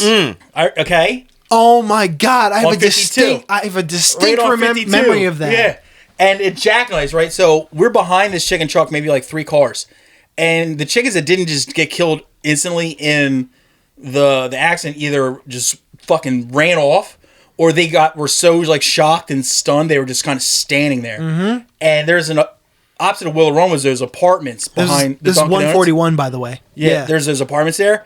People were fucking flying out of those apartments, coming over their fences, grabbing up chickens, and just hauling ass back to the apartment building. Which, honestly, if you have an need to kill a chicken, go for it. But the next, I'd say, 2-3 months, constant signs are there that are like, fresh eggs, free baby chicks, Hell just yeah. shit like that. I was like, yo, this is fucking sparked like a new, like, fucking entrepreneurship in those apartment buildings right there. I have such a distinct memory of that accident. I'm sure it smelled great. I was That smell, I was dude. trying to pull up a picture. This happened yesterday. There was a really bad tractor trailer accident on Route 55 right by my job. LOL. They were hauling chicken waste. No. So it was like all the parts that they cut off the chicken that basically can't get sold at Yeah. the butcher or the Oh. supermarket. I was thinking of So the pictures duty. in the news, no, the pictures in the news article, it just looked like a fucking like a red room all across Oh man, the highway. Like this it was just chicken o'fell, yeah. fucking feet guts. and beaks and shit. Good lord. I remember my dad texted me. I was still at work. He was like, "Oh, don't take Route 55 home. Chicken truck got fucking flipped over." I'm like, oh, "Cool. Are there chickens all over the road?" And he was like, "Yeah, literally." Were you like, what kind of truck was the chicken driving? Am I right? Chicken in an S10. Am I Which came first? me listening to Napalm Death? Oh, Hey, just like- callback. yeah. I wish Is that I wish I was dead. I'm gonna come. Oh, right there. I'm gonna come. I wish I was dead. When I pull and it gets bigger. Yeah, you see? A central New York woman was arrested after police say she pushed her 2 grandchildren into the frigid river. So what? We got a hero on our hands? She wanted to quote She did not intend to harm them. She wanted to create memories. I love how like the picture that you just handed me. It's like this nice picture. I was looking for her mugshot. But it's funny as shit. But it's like of a picture like a grandparent would take of the river and just like show on like Facebook, like, look at this nice picture I took of the river today. But then like ... Billy and Cindy are under it. You know, just Their little baby feet kicking up in the air. What's she trying to create a memory of? all those wacky noodles she bought that are going to go unused now. The children were 5 and 3 years old, so they could. And she pushed them in so they could go swimming. Neither of the children knew how to swim. The sergeant added. Training them for a polar bear plunge. Water temperature was around 38 degrees. Pussies. Doesn't sound like her problem. It sounds like the parents' fault. Ask me. The children were fully submerged. Raised a couple of fucking softies. I know, right? Grandma was charged with 2 counts of first-degree reckless endangerment and 2 counts of endangering the welfare of a child. And let's see, the police were called to the children's home for a report of child abuse. When they arrived, a woman told police her children were pushed into the Oswego River by their maternal grandmother. The children had told their mother what happened. After she picked up the kids and warmed them up, she called 911. The kids were evaluated by EMS. They did not show any signs of injury. How great would it be like a 911 call? It's like, yeah, 911, how can I help you? Yo, my grandkids are bitches. They're soft like baby thighs. What can you do for me? If I put a cell phone in my hand, can one of your officers shoot them? Take my kids to jail for the night so they can fucking harden up. Oswego, that's upstate. Yeah. Right? Yeah, that's right. They should be used to cold water by now. I'm just saying. At 3 and 5, though? Yeah. Were you? Me? I wasn't even ready for cold water yesterday when I took a shower. It's like, fuck, dude. I'm just kidding. I don't take showers. But, I don't know. I figured those kids were made sterner up there when it comes to cold. You would think, like, all those, like, if it was a Midwestern kid. Oh, hell. Well, you're talking like Wisconsin, Midwest. Yes. Oh, yeah, fuck yeah. Those kids know what's up. Those kids are hardy. Or any kids by the Great Lakes, they know what's up, dude. Yeah, they get that lake. They swim in that shit year round. Dude, those kids will, A, never get sick, B, don't give a fuck about the cold. No. But They're apparently, Oswego just breeds puss. Upstate New York? Dude. I don't know. I mean, I don't think it's the grandmom's fault. I mean, I think she raised her kids as well as she could, and she just figured that her kids would take the teachings that she and her husband gave them. Just gotta pick up their slack. You know, and they're just like, oh, I didn't know my daughter, or was it daughter or what, son or whatever, was raising a bunch of fucking weak ass fucking pussies. Mm-hmm. She's like, I mean, I guarantee you she pushed him in. Before she went and grabbed them out, when she saw they were drowned, she was just shaking her head, just like, Can't hang, could ya? This is what happens when they just be sitting in high chairs all day, smacking Cheerios with their sticky hands. It's the damn video games. It's that damn Sonic the Hedgehog just taking away their fucking ability to battle cold. Fuck. Free grandma, dude. Free grandma. Yeah. Free grandma indeed. She's 46-year-old grandma. Oh. So how's she look? Oh, cool. Yeah. I couldn't tell. I couldn't find her picture. How's her titty game? I couldn't find a picture. If I see her on Mugshotties, I'm gonna be like, yeah. You ever see that? Oh, I'm a fan. Have I seen it? They're starting a podcast. Really? They fucking should. I don't know, not podcast, game show. Ooh, what's the premise? Bring the girl on, and people have to guess like what they're for. And it's kind of like what's the one is like, how much does this whole showcase cost? And it's like, Price is Right. Price is Right. and just like, yeah, just like, bring the girl on, but like, What did she do? This is so and so. She's from There's your show name. she's from Kensington. She wears pajama bottoms day in, day out. What do you think she's guilty of? It's like, EBT fraud. It's like, fuck. That was an easy one. That's level 1. Yeah. You work your way up. That's round 1. Then it's like, she's from, let's say she's from St. Louis. She used to be a mother. Like, uh-oh. It's Who Wants to Be There's your clue. Who Wants to Be a Millionaire with Lifelines meets Price is Right. Yeah. Meets Mug Shorties. Yeah, exactly. Yo, edit this part out so we can pitch it. Like, what's her name? Shit. It's like, Michaela? Oh, this could go either way. It could be fraud. It could be triple homicide. Oh, stabbing. Sorry. Either way, she's definitely wearing Crocs. Absolutely. Fuck, dude. The footwear of a criminal. I'm telling you. Speaking Speaking of criminals, I love criminals. debit card left during a Florida robbery leads to arrest. Classic debit card. A Flagler County sheriff says a man arrested on burglary theft charges left his debit card at the scene of the crime. So, So, we all been there, right? it's just What a I'm saying. That's it? no. Oh. I was like, all right. Crime might not pay, but authorities say a criminal tried to. Authorities arrested a Florida man who I they love how you said paused for a laugh and just didn't go. it's for effect. Who they said broke into a convenience store and took a few items. He left his debit card behind. Deputies responded to an alarm at a closed Palm Coast gas station in the early morning of February, according to the Facebook post. February something. The store owner showed deputies surveillance video, and they also located a debit card with the suspect's name on it on the counter near the register, sheriff said. The deputies actually recognized the man in the video from a vehicle fire near the gas station earlier that night. Hey, it's Mike from the vehicle fire. Isn't that Mike from the vehicle fire?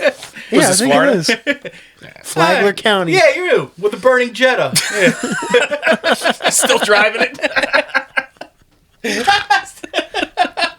He must have really wanted those items to fuck break it. into a closed convenience store to get them. Leaving a debit card behind does not absolve you from theft or committing a burglary. Yo, how sick would it be if the cops just fucking took that dude's debit card and just used it to pay for lunch? Wouldn't you? Like, just take him and arrest him, and like right as soon as they leave, like the interrogation room, like, hey, by the way, dude, like 5 of us had Buffalo Wild Wings on the debit card, so good Thanks. Good luck at the end of the month, pussy. Good looks on the B-dubs. That Asian zing is, yeah. Deputies said they tracked the man down to return the debit card and arrested him for burglary and theft. At least they gave him his card back. Here's your card back, by the way. You're under arrest. I would just cut in half in front of him, like, oopsie, guess I'm tampering with evidence. That's the problem with cops, dude. Too many missed opportunities on their part.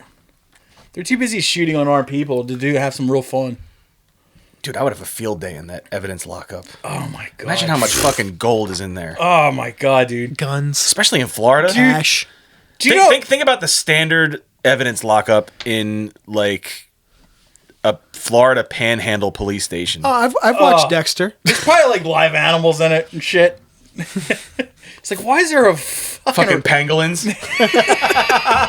I was trying to think of that animal's name. The COVID pangolin is in the Tallahassee State the Police bougie armadillo? lockup. It's a pangolin. It's not a bougie armadillo. What would be, if you were the evidence lockup cop, what would be? Look at the crown pattern around his head. What would be my? What would Dead be giveaway? What would be like your if you had a first? freebie? Yeah, One that you could get away with? I already knew mine. Shit. Of evidence?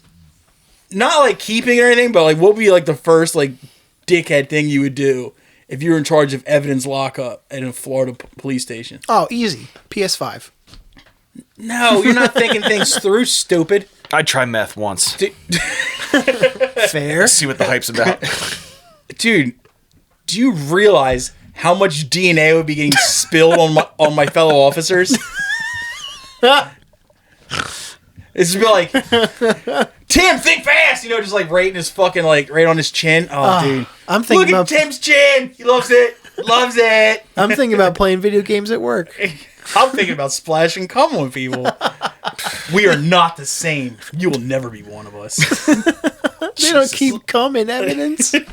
Yeah, they do. What do you think DNA samples are? They don't keep it in, like, the dank-ass, like, evidence locker in the That's basement. what I'm thinking of. That's like a whole different wing of the fucking... Or like the fingernails that like have like suspects' DNA underneath of it. That's in, like, forensics. Just start Yeah. cleaning your teeth out with it. Well, what are you guys talking about? Like the evidence Evidence lockup, lockup. where, like, they keep, like, inanimate objects, not fucking oh yeah, dude, definitely, DNA. definite meth. Yeah. Yeah, that's just 100%. a fucking. Yeah, dude. Well, all right. Anything to forget I'm a cop for like 20 minutes? Yeah, dude, fuck yeah. I'll even give that fentanyl shit a try. Like, what's that? Only Nice a small knowing you. drop? All right, I'll do half a drop. Oh. Hey, that's the rule. Take half. Exactly. And then next time I arrest somebody for like taking Can always it, take more. You can't take less. next time I got a Narcan to dude, I'll be like, yeah, you fucking Sally. I just did a bunch of that on my tongue the other day. Here's your fucking dress. Give me a curtsy.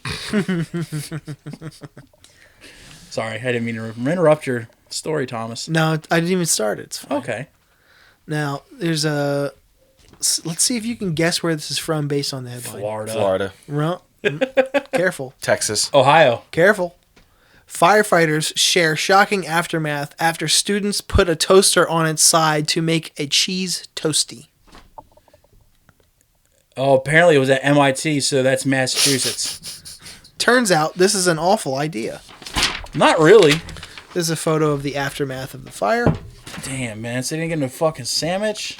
They obviously didn't see the episode of Worst Chefs in America where they tried that and they started a fire in the fucking studio. And Percy Foster said, what? What No, are you? He doesn't host that one. That's What are you? the chick with the fucking blonde hedgehog Oh, cut fucking hosts that one. Ann Burrell. Yep. The girl, yeah, the chick I kind of want to finger.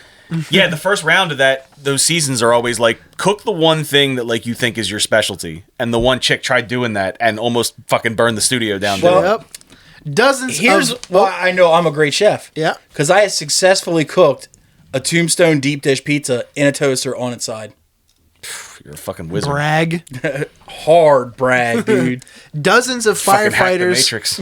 Dozens of firefighters in England were called to a blaze at university accommodation after a group of students tried to make a cheese toasty by burning a toaster on its... I should have guessed it turning. when they said toasty, and not just a melt. The most flavorful English food ever created. It's the English name for a grilled cheese. They're so stupid. Much like their Fucking other stupid words. backward ass fucking They are Brits. so stupid, dude. Dude, for some people who... It's all that oi music. Fair enough. For people who invented the English language, they sure do butcher it. Oh, Christ.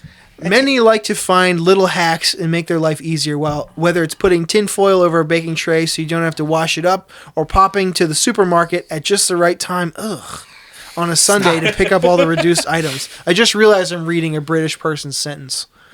Because pop over to the supermarket. Pop on in. But this is one life hack you absolutely should not try. A group of students at Avery Hill Road accommodation who presumably did not own a George Foreman decided the second best way to make a toasty was to turn their toaster on its side and put the cheese sandwich in it. I put AKA stupid British slang for grilled cheese. This is just fucking proof that George needs to branch out. Like, George, you got fucking... Dude, Foreman grills are so fucking tight. They're sick as fuck. Dude. A hot dog on a George Foreman grill? Are you joking me? It's the best way to cook a diesel. Dude, it's so good. Dude, he just needs to fucking go market over there, dude. The London Fire Brigade says, just use a George Foreman grill next time, lads. I'm surprised they don't have like a stupid name for the George. Like, you put it on the George, with your bits and your bobs. At least that's only shortening it. When what resulted was a fire that required 4 fire engines and around 25 firefighters to get it under control. The brigade said part of the ground floor for a 3-story block had been damaged by fire, but there were no reports of any injuries. Please don't do this. Only use electrical products for their designated use. Jesus Christ. First Brexit, now no toasties? Jesus Christ, man. Free Prince Andrew. Sorry. That just came out. Oh, sausage fingers? Those things are so good. They definitely look like pigs in a blanket, don't they? Oh, fuck. They just get into what fucking causes a fire and crimes and shit. Gay. Dude, if I was there, if I was in England, I'd just start a fire for entertainment. What else they got? It's so dreary over there. Yeah. Light the place up a little bit. That's why they're all such curmudgeons. Wouldn't you be? I got one more news story. Oh, shit. Confiscated, this is for anybody with kids who go to school. Confiscated Gross. Nintendo Switch prompts student to pummel high school teacher. All right. Well, what game was he playing? Probably Super Smash. I mean, that's how you start a melee. Ooh.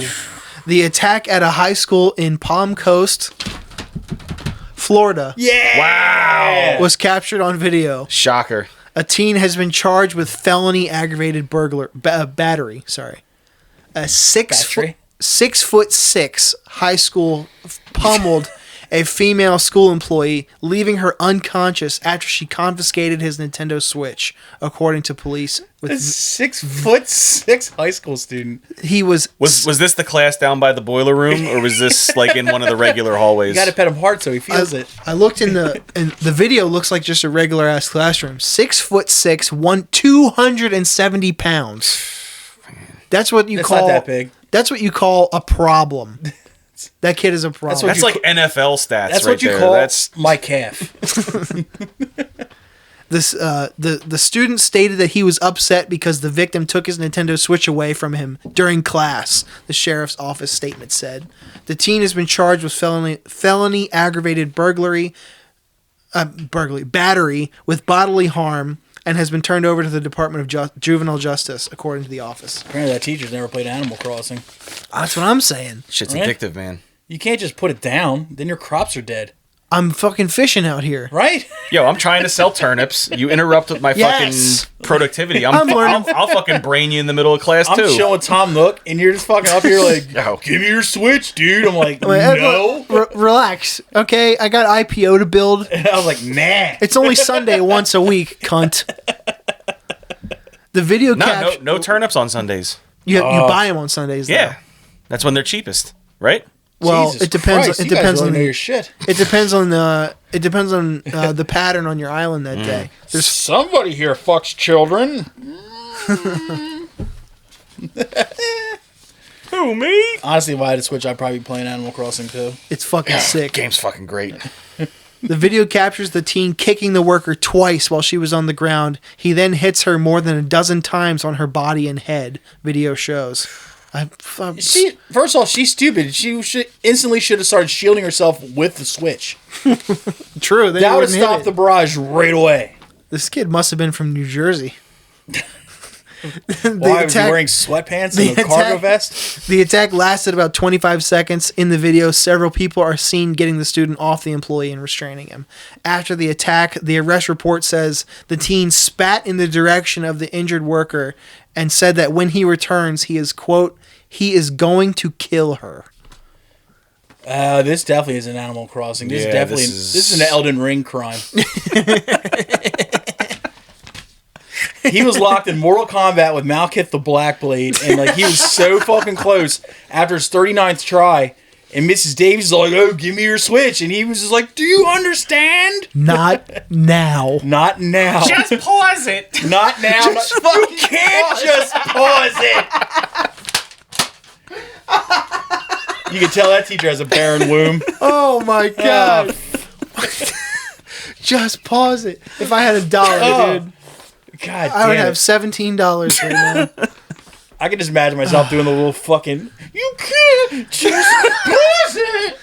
Oh, fuck Christ. Not now, Mom. I'm getting called the N-word by 14-year-old kids on TeamSpeak. The boy's parents could not be reached for comment. That kid doesn't have parents. You kidding me? It has one deadbeat mom that just fucking gives him the Switch and sits him in his corner. And obviously, she feeds him well if he's fucking Tom Nook and Isabel are her parents. pushing 300. His parents. 6 foot sick. I really hope that kid has like that giant like George Murasand voice is like, "Please give me back my Nintendo Switch, Mrs. Davis." And she's like, "No, it's after class." He's like, "I must." See, he says he hates sports, but he made a fucking George Murasong reference. You want to know why? I would would never. love to. Do you wanna know I would why? never dig up a deep cut. You want to know why I know about George Murasand? The film My Giant. All All right. right. Okay. I mean, come Fair on, enough. dude. He fucking prepped us for that voice too. I was like, what is this? Dude, I think All I remember from him was there was like a I forget what the commercial was for, but it was him with the cologne yeah. where he sprayed it. And he's like, Didn't he do the one where? What was the one where they kept saying like, "Yo, can I write check?" Was that? Did he do that one too? Remember those commercials? I'm sure I think it was did. American Express. Probably. 'Cause, Yeah, like, they exploited "Yo, can I write him for like check?" a solid year. And it was like, I've always had like guests. So like one was Yogi Berra. They're like, yo. He's like, no, Yogi. I'm like, oh, yeah, I get it. Like, Yao Ming did it and shit. I'm like, ugh.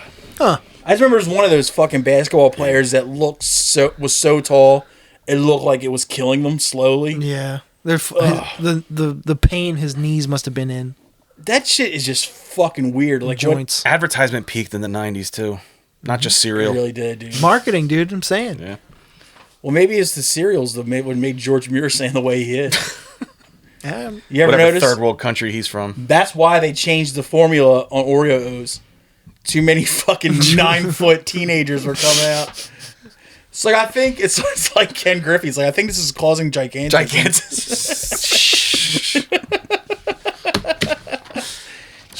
That's all I had in the news today.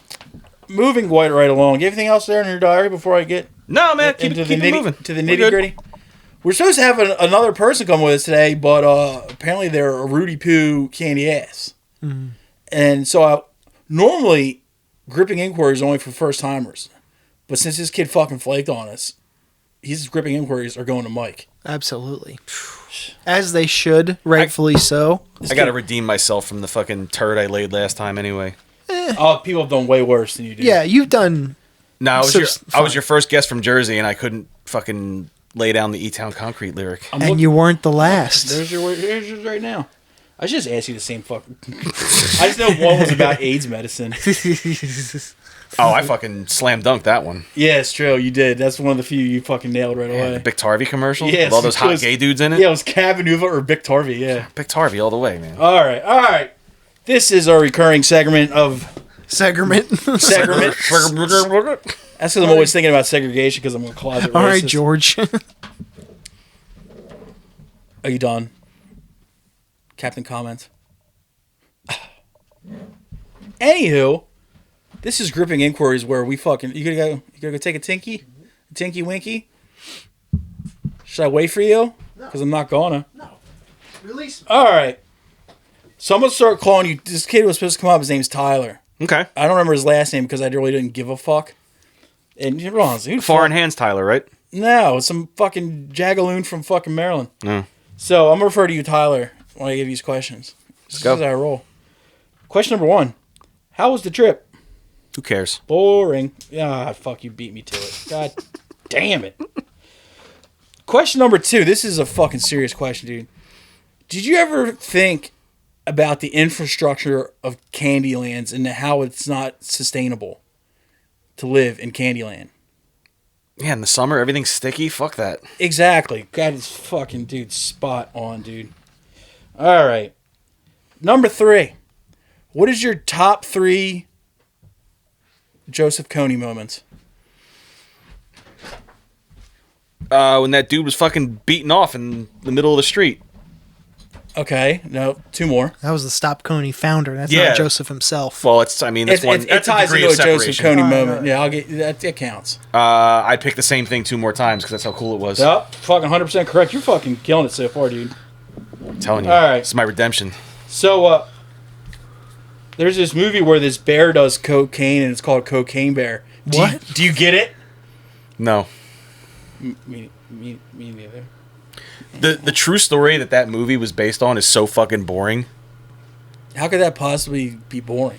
Because the true story is it was like a hiker or like a hunter in the woods. You're right. This is boring. He just finds the bear dead. Oh. And then like Oh, that's just bad reporting. a few hundred feet like down the trail in like this clearing, he finds the suitcase with like where the cocaine was in.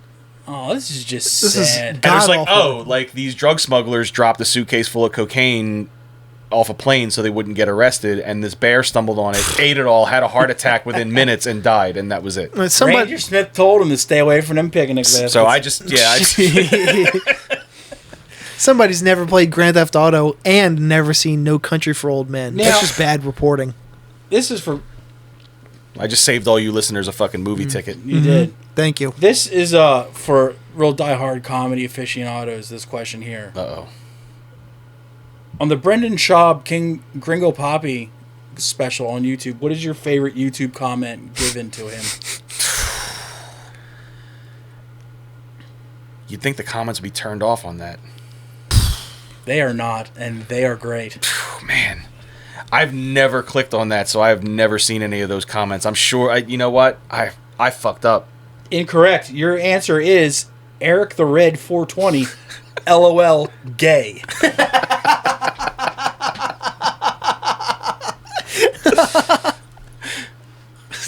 I think you said this. You were the one who made this comment. Like, as someone who watches comedy specials on YouTube a lot, he's always a suggested video, and I've never watched anything Brendan Schaub related. You shouldn't. No, of course not. You shouldn't. But like ever. even like tasteful comedy specials that I like by respectable comedians, I watch them, and he still pops up as can't like, you, like, if you like this, you'll love this. You can And it's dislike it, can't you? Can't you also like pay extra so like your video is always in someone's suggestions? Yes, I was gonna say. But it's like Spotify. Like Spotify shuffles, like there's always like the same like handful of like horrible bands that have nothing to do with the related band. Well, that could be Spotify's shitty algorithm or lack thereof. Yeah, I think it's just they're not on top of it. To Dennis's point, he definitely pays money to have his videos boosted. Yeah, I'm sure. Because there is not. I went through 4 or 5 pages. Not one was positive. Not one was a positive comment. That's awesome. I fucking love that. It's a great fucking. If next time you're taking a shit, just read it. It's fucking great. All right, It's way funnier than the actual. I got to give him the satisfaction of giving him a click. You see me writing this down, right? You kind of cockblocked question number 6 by bringing in toys for us here. Sorry. The farting or banana phone question. Though, if you want to chime in on what you think is funnier, it's a hard one, dude. It's not. See, I was answer. I was at that 100 Demons show that you told that story from, and I don't remember that happening. That's the only thing I remember from that show happening. That's another incident that would be burned in my memory if I had witnessed it. I remember and I feel deprived. Dude, not. I chipped a tooth at that show, and the most thing I remember is that shoe. Man. Hello. And the funny thing is, the thing I'm bringing for homework today is actually a band I first saw open at that show. I looked so hard for a Sports Illustrated shoe phone. Oh, God. But none of them would have been shipped in time, so I had to do the banana phone. Did I send you the commercial? Yes. You sent it to me and Mark, and we were both like, what the fuck is this? Because I remember. Did I send it to you? Yeah. Because I vividly remember the football phone. Yeah. That was always the promotion when they did the commercials back in the Yeah. I never remembered that shoe phone commercial. It's just funny. It's just like how tripped out the people that he's showing the shoe phone. He's like, it's like at a shoe store, and the shoe starts ringing. And the guy's like, oh, the shoe is ringing. And the guy's like, check this out, and answers it. He's I'm not a paid actor. Honey, guess what? I'm calling you on a shoe. And I was like, Jesus Christ. Well, your actual answer was crib death, which is not cool, so. Sorry. Yeah. Whatever, you brought treats, so you get that one right. Sick. Seriously, though, Candyland. Like, would you not go to Peanut Acres between the hours of 9 p.m. and about 6 a.m. because a lot of licorice has moved into that neighborhood?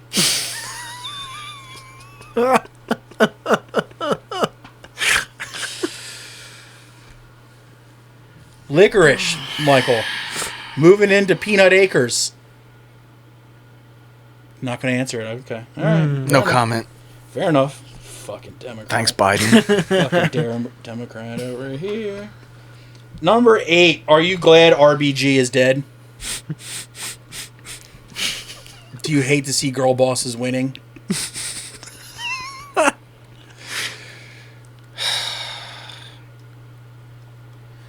Here he goes getting all Democratic again. I don't rejoice in anyone's death, Dennis. Come on, we were doing so hot. Fuck. Incorrect. All right. This is, Sorry. This is a sports I'm question. going to take the high road, my friend. This is a sports question, all right? So I know this is... You're a Phillies fan, right? Correct. Since Trey Turner made his Phillies spring training debut, will you admit that RBG was a cunt? All right, you got me there. She was, dude. I'm back, baby.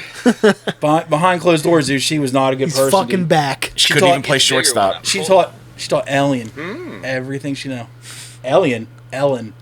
Elion? Why The did I fucking forget Elian immigrant? Gonzalez? Janet Reno saved his life. Jesus Christ. If the Dos Equis guy is the most interesting man in the world, how come no one knows his fucking name? Because he can't even fucking kickflip. Fucking pussy. That is the correct answer. Holy shit, you're bringing it around, dude. All right. Seriously, though, question 11. Between Ray and diabetes, Candyland is soon to be a ghost town. Am I right? Think about it, dude. Walking down the street, rainstorm happens. What happens? The road is fucking gone. Oh, yeah. Everything's all fucking melted. dissolved. So, say you want to, like prune some bushes, you got to eat them because there's no hedge clippers in Candyland for some reason I just made up. So, yeah. All right, you guys. It's a fucking... You guys are really, really bad at this yes ending stuff here. Incorrect. Sorry. All right, number 12. We're getting down to the last two here, and you are just fucking bombing, dude. Is this worse than last time? I think so. Almost, Jesus. dude. Number 12. The You can bear is high on cocaine. Cocaine bear. Eh? Nope. Fuck them. Fuck. What? That's the correct answer, actually. I take it back. I rejoice in that bear's death. All right. Was it wearing a fucking doily on his neck like RBG? Yeah. Can we do a twofer with that one? It makes me fucking glad that Ray Liotta's dead. That's what he was going to continue with in his career? Shout out to that awful Sopranos movie he did right before he died. What a terrible show. Oh man. You'd think a mob movie with 2 Ray Liotas would be sick, It wasn't. but it was the opposite. It was actually twice as bad. That's probably why he died. All right, man. Since you've been bombing pretty bad. Actually, no, you only got 3 incorrect. Sick. This is number 13. You fucked this up last time, and you're from New Jersey, dude. Listen, I'm ready. All right. Finish this E-Town Concrete lyric. Get out the way. Pretty boy coming through. Me and my crew, we...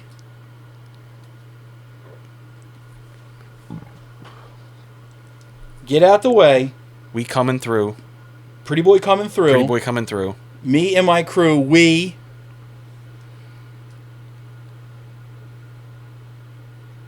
Fuck, how do I not know this one? Fuck! We swagging in the room. Fuck. I didn't know that either. Damn. Jesus Christ, dude. Should I turn in my Jersey ID to you or I'm you? gonna break this fucking banana phone over my... I would never. Think about what you're saying, Jesus Dennis. Christ. See, I don't blame you, though. This is that Tyler dork for not showing up. This is his fault. You had... You honestly, that kid owes you a favor now. He owes me 4 correct answers on his gripping inquiries. You took a fucking bullet for him, dude. True. Shit. So minus 4 points off his score Yeah. when he comes in. My review of him, just like Eric the Red 420. LOL. Gay. Jesus Christ. I was proud of that gripping inquiries, and it bombed horribly. And I'm just sitting there stewing in it. It's my fault. I'll wear that one. Yeah. Sorry. Tyler, you stink, and you've ruined Candyland. And I hope you move there in the middle of a licorice What you should do right now is crank influx of licorice. call him on that fucking phone. Oh, dude. It's like, yo, this is Jeff from Peanut Acres. We sold your house to licorice whips. Awful lot of black licorice riding around here. Exactly. And they're going right after your fat sister. And what was the one on the corners at the molasses monster? Yeah. Watch out. I mean, You guys have vivid memories of Candyland, and I don't remember shit about that. it was a sick game, dude. But it's just not a sustainable infrastructure. No, never. I mean, it's almost as bad as New Orleans. You know? It's half underwater. Yeah, exactly. I've been to New Orleans in the summer, and that shit is a fucking literal swamp. I have too. And it smells great. But, It smells like fucking fried catfish and I mean, fucking beignets. in fucking Candyland, would it smell that great after a rainstorm? Just a bunch of soggy candy. Not all of it mixed It's together. sugary. I mean, the graham cracker like joint. I mean, it would just be a big ass mush ball, dude. Yeah, I guess. Whatever. This sucks. I guess. I feel like you'd go nose blind after living there for so long, and it wouldn't be enjoyable. Had it too good for too long, maybe. Yeah. Maybe that's why I always lost at that game, is because I secretly knew that I didn't want to get trapped there and have to finish out the rest of my days there. Well, also there's a huge exodus of people like getting off of sugar now. So Candyland is going to become a desolate That's what I was ghost saying, town dude. also. Between diabetes it's and rainstorms, it's going to be a ghost town, dude. So it's triple fucked. It's going to be like the Roanoke, next- Virginia, dude. It's the next Detroit. It's the next Roanoke, dude. I've been to Roanoke several times. I Sorry to hear completely that. understand that reference. It's a lost colony, Sorry. bro. Grow a tone. Want to get some homework there, sweetheart? Let's get into some homework and land this plane, if you will. Yay. Now, do you want to do music first, or do you want to do comedy? Because we had lots of we had lots of work to do because of our multiple guests. We had one. No, we had Ren and Martello. Oh yeah, I keep thinking we were. They weren't one person, you silly. You could have fooled me. They have the same first name. Counts. That's true. Now, what do we want to start? Let's. Well, they didn't give us comedy. No, because they're so much music. fun. Yeah, because John Wren hates laughter. Yeah. His hardest laugh was like, nah. Oh, what a ding dong. Did you have fun? Meh. Yeah, seriously. Fuck. Jesus Christ. Martello, Jesus Christ. He's never saw Tango and Cash before. Of all people, can you fucking believe this shit? I never saw Tango and Cash, dude. You know what? I guarantee you get most of these questions right. He and I Oh, had... you want to do movie trivia? We're going to bring it. I know this is. Oh, God, I haven't seen Tango and Cash in fucking literal decades. It doesn't matter, dude. I swear to God, you're going to do better than these two. We can always come back to homework, bro. Yeah, dude. This is gripping cinematic trivia. Nah, man, I'm going to fuck this up, too. No, you I won't. don't think you will. Don't You got the discredit first, yourself. You got the first one right already. The RoboCop one. Yeah, exactly. For the first time ever, we are bringing back a segment for the second dude. time. I'm telling you, you're going to be all right at this. Much like our guest. Dude, Martello's going to hate me if I do this. Well, guess what? Well, then he should be smarter with movie trivia. Bingo. Our mutual love for Simpsons explosions are... That fucking Simpsons go down the explosions drain. are great. When fucking Hibbert just starts like, what was it, an appendix? Yeah. Yeah, it's fucking great. Dude, All right, dude. All right. Dude, this is not hard. This is not hard. Yeah, I came up with these questions. He got number 1 correct already. He already did, yeah. Those So- two didn't. Neither of those two did. Nope. Number 2. What Vietnam movie features the singer of Living Colour and the original drummer of Sonic Youth? Vietnam movie. Are we allowed to give him a small hint? Go for it. It was mentioned earlier today. Get out the way, pretty boy coming through. Me and my crew, we swaggin' in the room. It's not that. That has nothing to do with it. I just felt like singing it. Well, it's not Platoon. It is Platoon. It is Platoon? Mm-hmm. Fuck. All right. Private Francis was played by I should Corey have gone with my Glover. gut instinct and just said Platoon. It was Corey Glover from Living Colour. And Sal was played by Richard Edson, who was the original drummer of Sonic Youth. Fuck. They got the Platoon part right. John Martello got it. I don't think John Wren did, or it was the other way around. And Mad Max Beyond Thunderdome. You ever see it? Yes. Who runs Bartertown? Oh, you're going to hate me. I don't know this one. Anti-Entity, played by Tina Turner. Don't worry, they didn't get it right either. What's the movie where Jeff Goldblum goes, "Blah"? The Fly. There you go. They did get that one. Number 5. In what movie does Ernie Hudson cut a gorilla in half with a laser?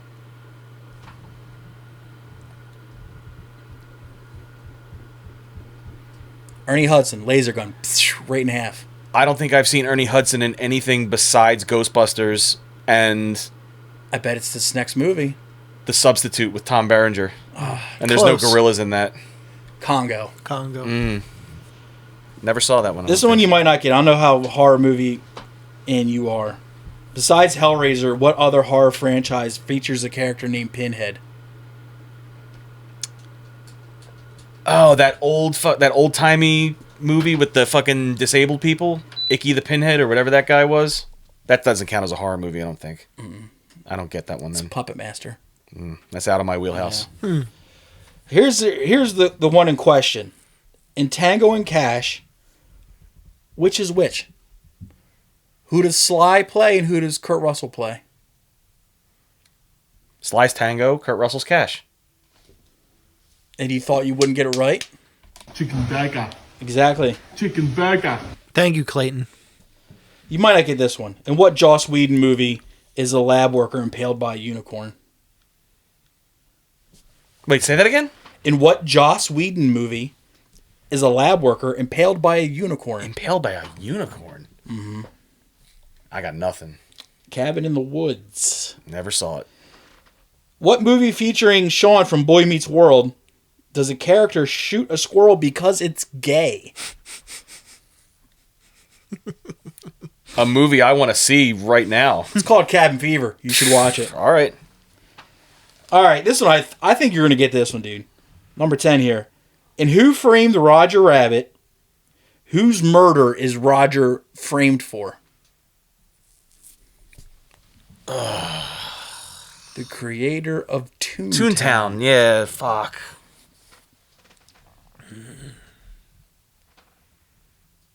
Not as swimmingly as we thought. Yeah, I'm bombing Den? worse than those two, I guess. R.K. Maroon. I think John Wren got that one. In what action movie does Bruce Willis play a member of the bitch-ass Coast Guard? Striking Distance. There you go. None of them got that. Sick movie. It is not a sick movie at all. It's a Stolen Valor fucking showcase. Stolen of the. Yeah, we gotta be nice to Bruce Willis now. He's not doing good. Fuck him. What Sly Stallone movie features a chick who banged Flavor Flav doing a striptease with robots? I only know Bridget Nielsen from Red Sonja. And I got nothing else. Cobra. She's in that? Yeah, she does a striptease with robots. It's sick and it makes no sense to the plot whatsoever. she's in Rocky. She's in Rocky 4 also. This one, I don't know if you're going to get this one. This is a kind of a deep cut. In what movie does a rock star brain surgeon fight interdimensional beings called electroids? Nothing. Buckaroo Banzai Across the Eighth Dimension. Here's Tom's favorite fucking question in the world. In what future-based movie does a cyborg priest Waterworld. played by Dolph Lundgren attempt to kill a man who later merges minds with a dolphin? The only cyborg movie with Dolph Lundgren I know about is Cyborg. He's not With in Jean-Claude Cyborg, Van Damme. dickhead. Yeah, he is. That's Universal Soldier. Universal Soldier. Fuck. Cocksucker. You don't know about the smash hit Johnny Mnemonic? I gotta get this shit out of my head. You don't remember Dolph Lundgren's turn as the street preacher? Hail, sinners! You just unlocked a fucking subconscious memory with that one. One of the Henry greatest Rollins getting crucified. one of the greatest movie soundtracks Yeah. ever. Helmet, the Great Rollins helmet band. song. Great helmet song on that. Orbital. Talk about violence on the streets. What you know? You're not gonna get this one. What French horror movie has a guy getting blown by a severed head? Definitely not. Hot Tension. It's a French flick. Martello probably knocked that one out of the park. Both of them got that one. Fucking Gay. What is the name of the man who informs the people of Camp Crystal Lake that it has a death curse?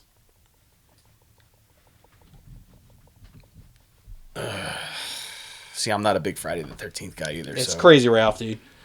You're probably not gonna get this one either. What post-apocalyptic movie features Don Johnson and his psychic dog? Boy and his dog. Should have just guessed Maybe that you one. might get this one. I don't know. Number 18. What Peter Jackson movie has Stanley Tucci murdering a girl named Susie Salmon? Cabin in the Woods. Nah, it's Lovely Bones, buddy. Probably not get this one either. And Hellboy 2. Never saw it. All right. Fuck it then. Now, this is the hardest one of the entire thing, dude, but I believe in you. All right, number 20 here. In what Tom Cruise movie does he play a character named Jack Reacher? Jack Reacher. Fuck yeah, nailed it. 100% perfect score. Suck that, Johns. I'm gonna come. They don't know shit, dude. Homework! Dumbasses. Martello's gonna kill me. Martello stinks. Maybe he should try getting more questions right before he kills anybody. Ooh. Damn. Shots fired. All Bing, right. bing, bing. He does love his Simpsons explosions. I'll always respect him for that. I love him. He's a good boy. Yeah, I do. Yeah. But the record he fucking gave us, Which one was it? Was it? Meshuggah. Ah, The new yes. Meshuggah record. You want me to start? If you don't, I will. That's how it works. As a huge Meshuggah fan, Uh-oh.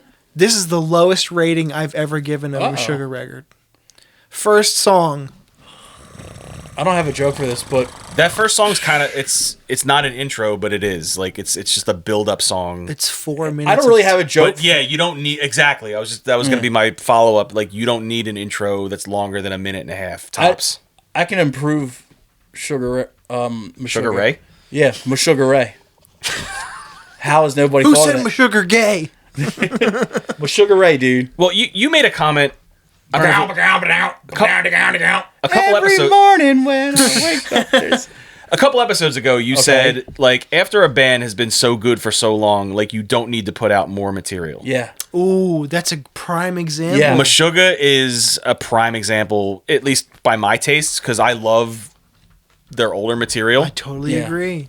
I don't need to hear new shit from Meshuggah. Like, I get it. You're fucking aliens. Your fucking timing is impeccable. You write shit that, like, I can't even fucking fathom playing. You know, I looked up the set list. They played Philly somewhat recently, and I looked up the set list of what they played because I would still go see them. I was bummed that They it play all wasn't the hits there. still, I'm sure. No, No? they only You know what? I kind of respect that, though. all they Because them shows are kind of like, you know what? Fuck you. We're up here for us. We're going to play what we want to play. Yeah, we're going to play the shit that's fresh. Yeah. they didn't even play Bleed. Isn't that a Slipknot song? That's Wait and Bleed. Sorry. That's what Leo DiCaprio does into. Leo, I said it's kind of elementary compared to what I'm used to from Meshuggah. The third song got a little better. Phantoms was okay. Quite disappointed in this record. Lots of long snoozers.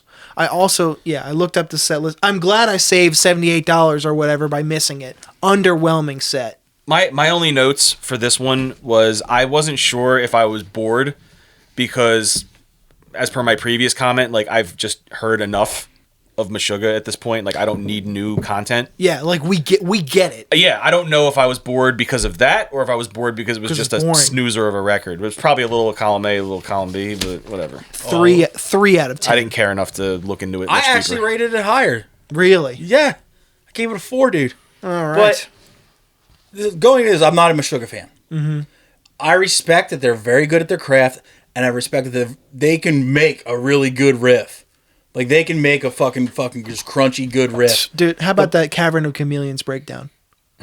I'm spin kicking. Anyway. But, Cyanide Christ still brings it out of me. like, those riffs, Watching Jordan get thrown out of the TLA during that song was a highlight of my fucking life. that actually just jumped it up from a 5 out of 10. Just Watching for that. security guard fucking Uncle Phil him out the front door. Go, dude! Go, you fucking asshole! You hear, like, the Doppler effects, like,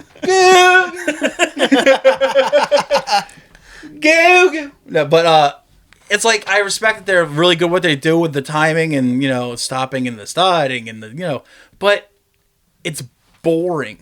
That record was very boring. Like, the riffs are cool. Like, even, like, the older stuff for me is, like, the riffs are cool, but it's just the constant repetition, and if it was, like, 2 minutes, 3 minutes, fine, I can deal with it, and I would, but they're, like, 4, 5, 6. and it's like, all The right, one song guys. was 7 minutes. It's like, all right, guys. What are you trying to do? You don't need a 7-minute song with 3 riffs.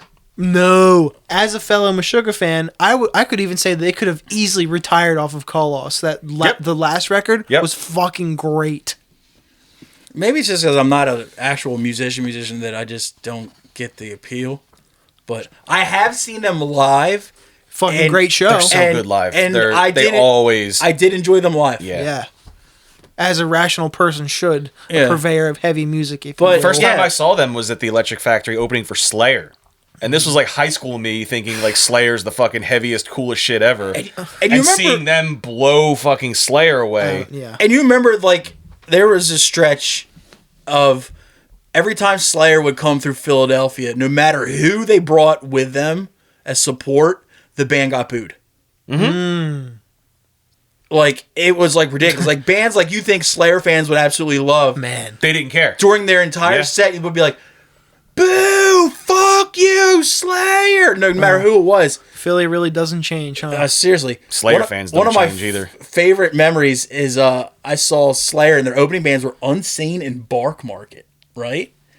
And the dude, I love Bark Market, all right? Like, but the dude, the front man of that band, like the singer guitar player, that Dave Sorry dude, had like a breakdown when he was getting booed off stage. He's like, I produced the last record, and it was that the covers record, the Slayer covers Undisputed Attitude. Yeah. He's like, I produced it. And everybody's like, who cares? Fuck you, fag. Slayer. And it's like, he was just having a meltdown. Like, and Unsane got out there and kind of just like, this is going to suck. And just kind of just did their time and got out of there. But yeah. And I saw him like with a bunch of like Eurobang, like new metal bands, and they got booed. And I'm like, Slayer fans don't like this? In Flames got booed when they opened for them. In Flames got booed? Disgusting. I want to say Fear Factory. What? And this was like good In Flames, not Yeah. new metal This is In 90s. Flames. Trust me, Late I remember 90s, Good early in aughts. Flames. Yeah, this was Colony era In Flames Yeah. getting Fuck booed yeah, off the it fucking was. stage. Yeah. Yeah, Meshuggah was the one band that I didn't see catch an attitude from the fans. I'll admit that.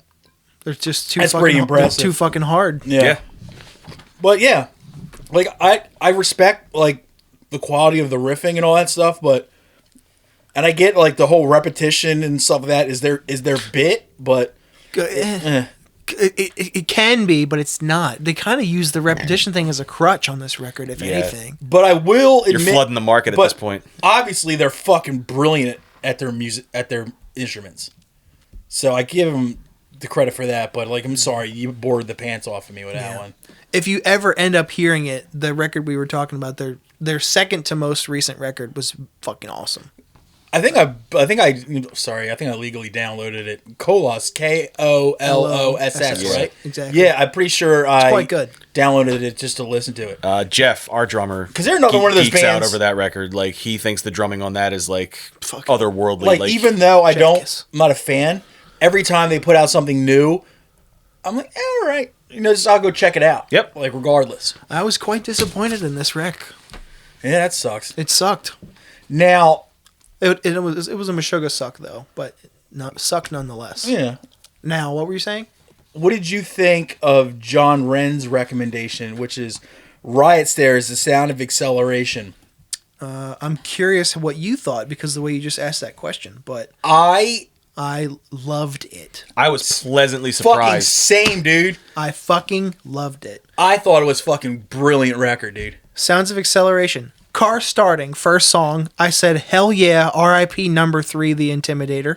My first comment was "Holy Orange 9mm." Yo! And then they did a they song did with a Orange song. 9mm on the record. I was Yes, like, they did. all right, Yeah. it's fucking full circle.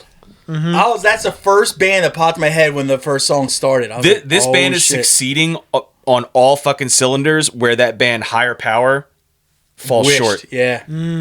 And it's And like I'm not shitting on Higher Power. I think they're a half decent band, but like Yeah. I feel like they're shooting for this mark and they're missing it. I think Misery did what they did better. Oh, Misery with the Z. Yeah. regardless, I thought this record was fucking great. Yeah, There were yeah, sometimes yeah, the yeah. vocals got a little too new metal-y for me. I wrote something about that. I said it's a tasteful amount of rapping, clean singing, and hardcore vocals. Yeah, that didn't. Not offensive. The singing did not bother me At all. I thought it was. Yeah. It was a perfect start to finish record. Yeah. Yep. And how often can you say that about a hardcore record? Yeah. I called it a Even like hardcore records, I love. There's songs I skip. Yeah, their songs. Yeah. Yeah, always. Yeah. Or most of the time, I'll say. Yeah. I called it a perfect balance of snapcase and hard. Dude, my fucking first thing I thought when I was listening to that record was, this sounds like if Orange 9mm fuck Snapcase. Yeah, yeah. And you two brought both those bands up. Then, like, as I listened around, I was like, oh, that explains did a the song Orange with them. 9mm fucking influence. I listened to it a second time today, and I said it's not a full length I'll ever sit down and listen to straight through, but it's super fucking good. Oh, I will. Oh, I'll listen That's to it going to be in my constantly. rotation now. And they're a band that caught. I talked about this with John Wren when he brought them up. Was they caught my attention? Was I was at that stage where I was like kind of like having like a tiff with hardcore. I was like, nothing's really impressing me anymore. Yeah, we all do. But I still would check out bands I hadn't heard before, just give them a shot. And the reason I gave them a shot was because they covered a Cast Iron Hike song on one of their 7-inches. I was like, okay, somebody has some good taste, and I liked it a lot. And then I was bummed out because I heard the one guitar. I think it's like a guitar player died recently. Yeah, that's why they're not going to be a band anymore. Yeah, this is like their last hurrah, and they're going to support the record. Then it's over. Ah, it sucks. But Go figure. but it's a hell of a record to go out on. I gave it an 8 out of 10. And honestly, for that guy who died. Sorry to his family and stuff. But he went out on a good fucking record, man. I mean, that's something. At least this record is what will live on forever, and people will be like, listen to that fucking... Yeah. Yeah, this is going to be one of those like deep cut records that's in people's collections for a long time that people are going to bring up as like a dark horse. I hope people appreciate it for what same. it is and not just be like, this is weird, this is stupid, and just like move on. Also, did you get somewhat from the album art, the album title...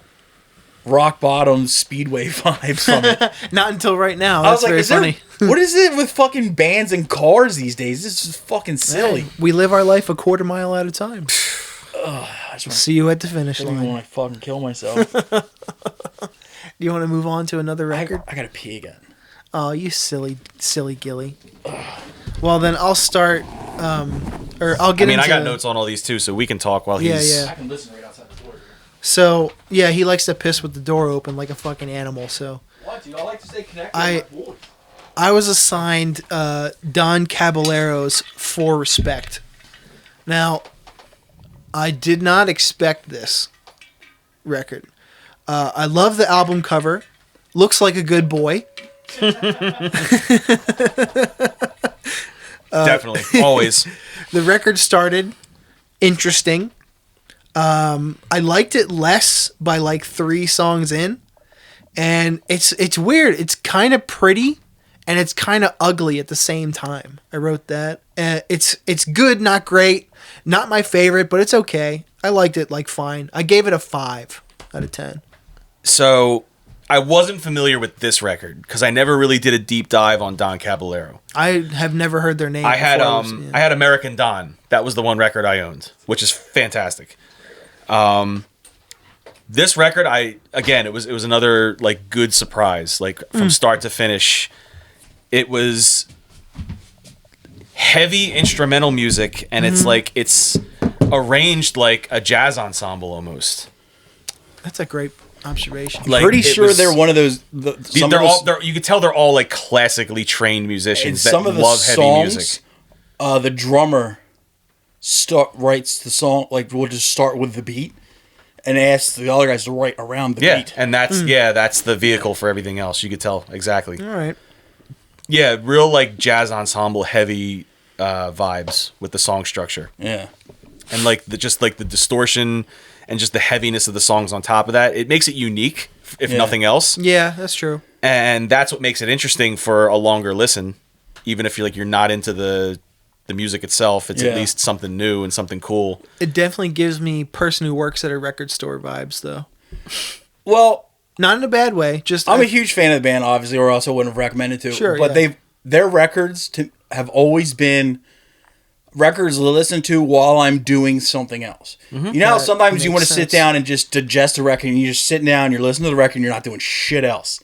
This is a band that I will listen to top volume while doing like housework and shit like that, or like stuff like that. So it's always like, I don't want to say like diminish it by saying it's always background music for me, but it's not something that I always am giving 100% attention to. You could call that functional music.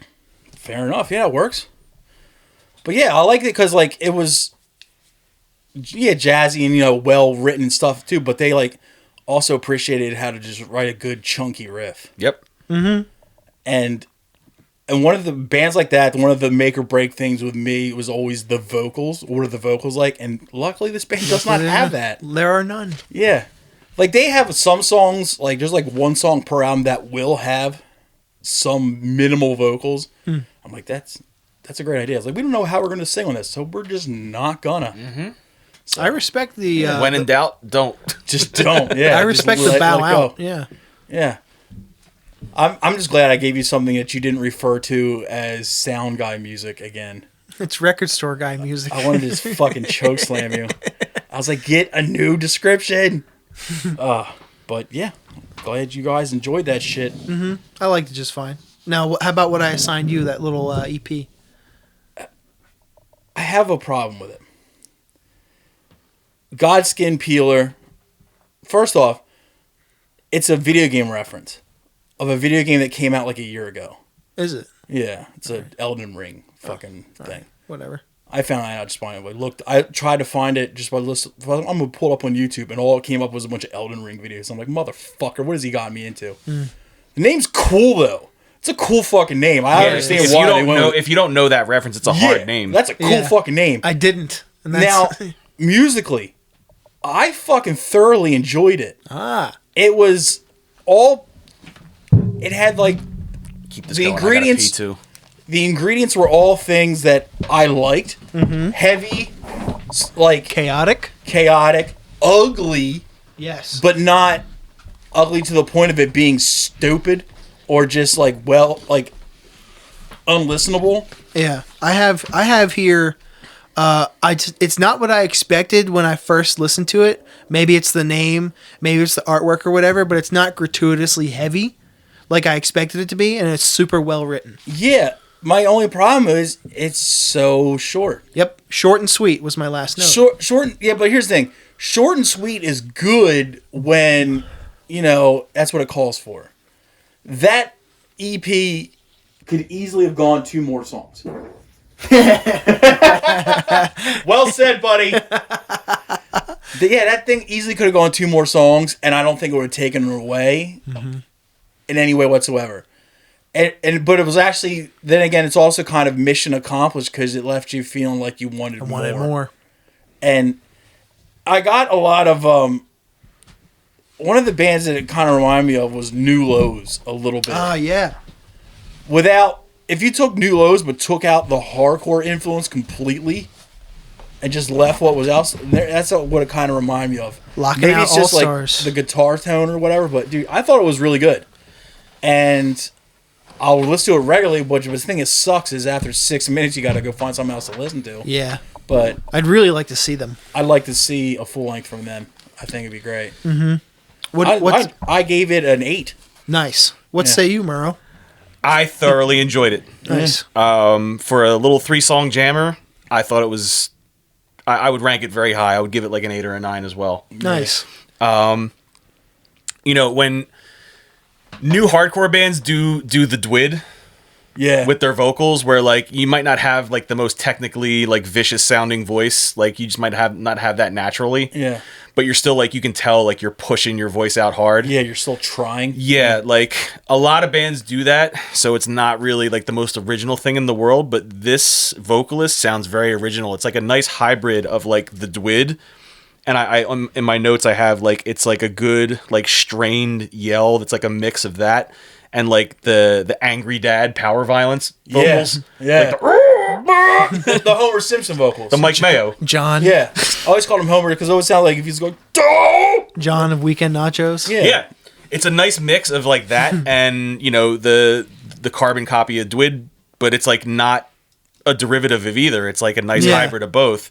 So that kept my interest vocally, and like as a vocalist, like I think that's really cool because it kept me interested for the short lifespan that the short EP had. I'd like to hear more and see if it'll hold my attention for It's longer. like, oh, my water's boiling now. Good. Yeah. Yeah, it's weird because like I listen to a lot of bands these days that do really short releases, and some are like, oh, that was the perfect length, but this was one of the few where I'm like, I want more. I could have want gone more. 2 more songs, 3 more songs, I bet it was intentional. and Yeah. wouldn't have been annoyed by it at all.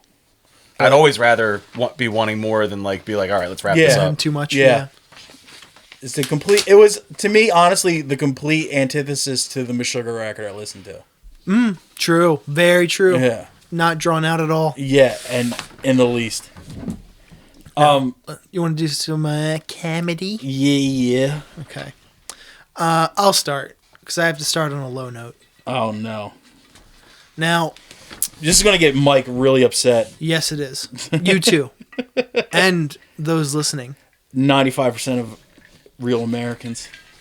Now, Uh-oh. my entire life, and I mean this, my entire life, maybe as an adolescent, maybe pre, I've heard people reference the Jerky Boys. And my assignment, that was Martello's comedy assignment.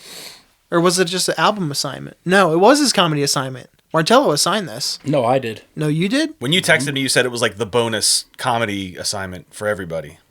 No, this is what I recommended to you was Jerky Boys 2. Okay. Jerky Boys 2. I found Jerky Boys 1 and 2, and so I listened to it combined, so that I could get a full taste of it, if you will. Let's see. Of 37 bits, 5 of them were funny. I listened to this like I was watching paint dry. But maybe I kept thinking when this came out in 89? No, it was early 90s. yeah, Even 1 was like early 90s. Because I read about them and I saw that they got together in 89. Okay. yeah. Because my intro to them was Jerky Boys 3. I was a freshman in high school. I was a late bloomer with the Jerky Boys. Someone put me onto them, and I went and bought the cassette of the third, and it had just come out, and that was 95, 96. Yeah, mine was a hand-me-down version of 2. And then I worked backwards and got 2 and 1 and got into it from there. Okay, because they split up in 2001. But still, I think because of this, maybe because it was birthed from nothing, it was original.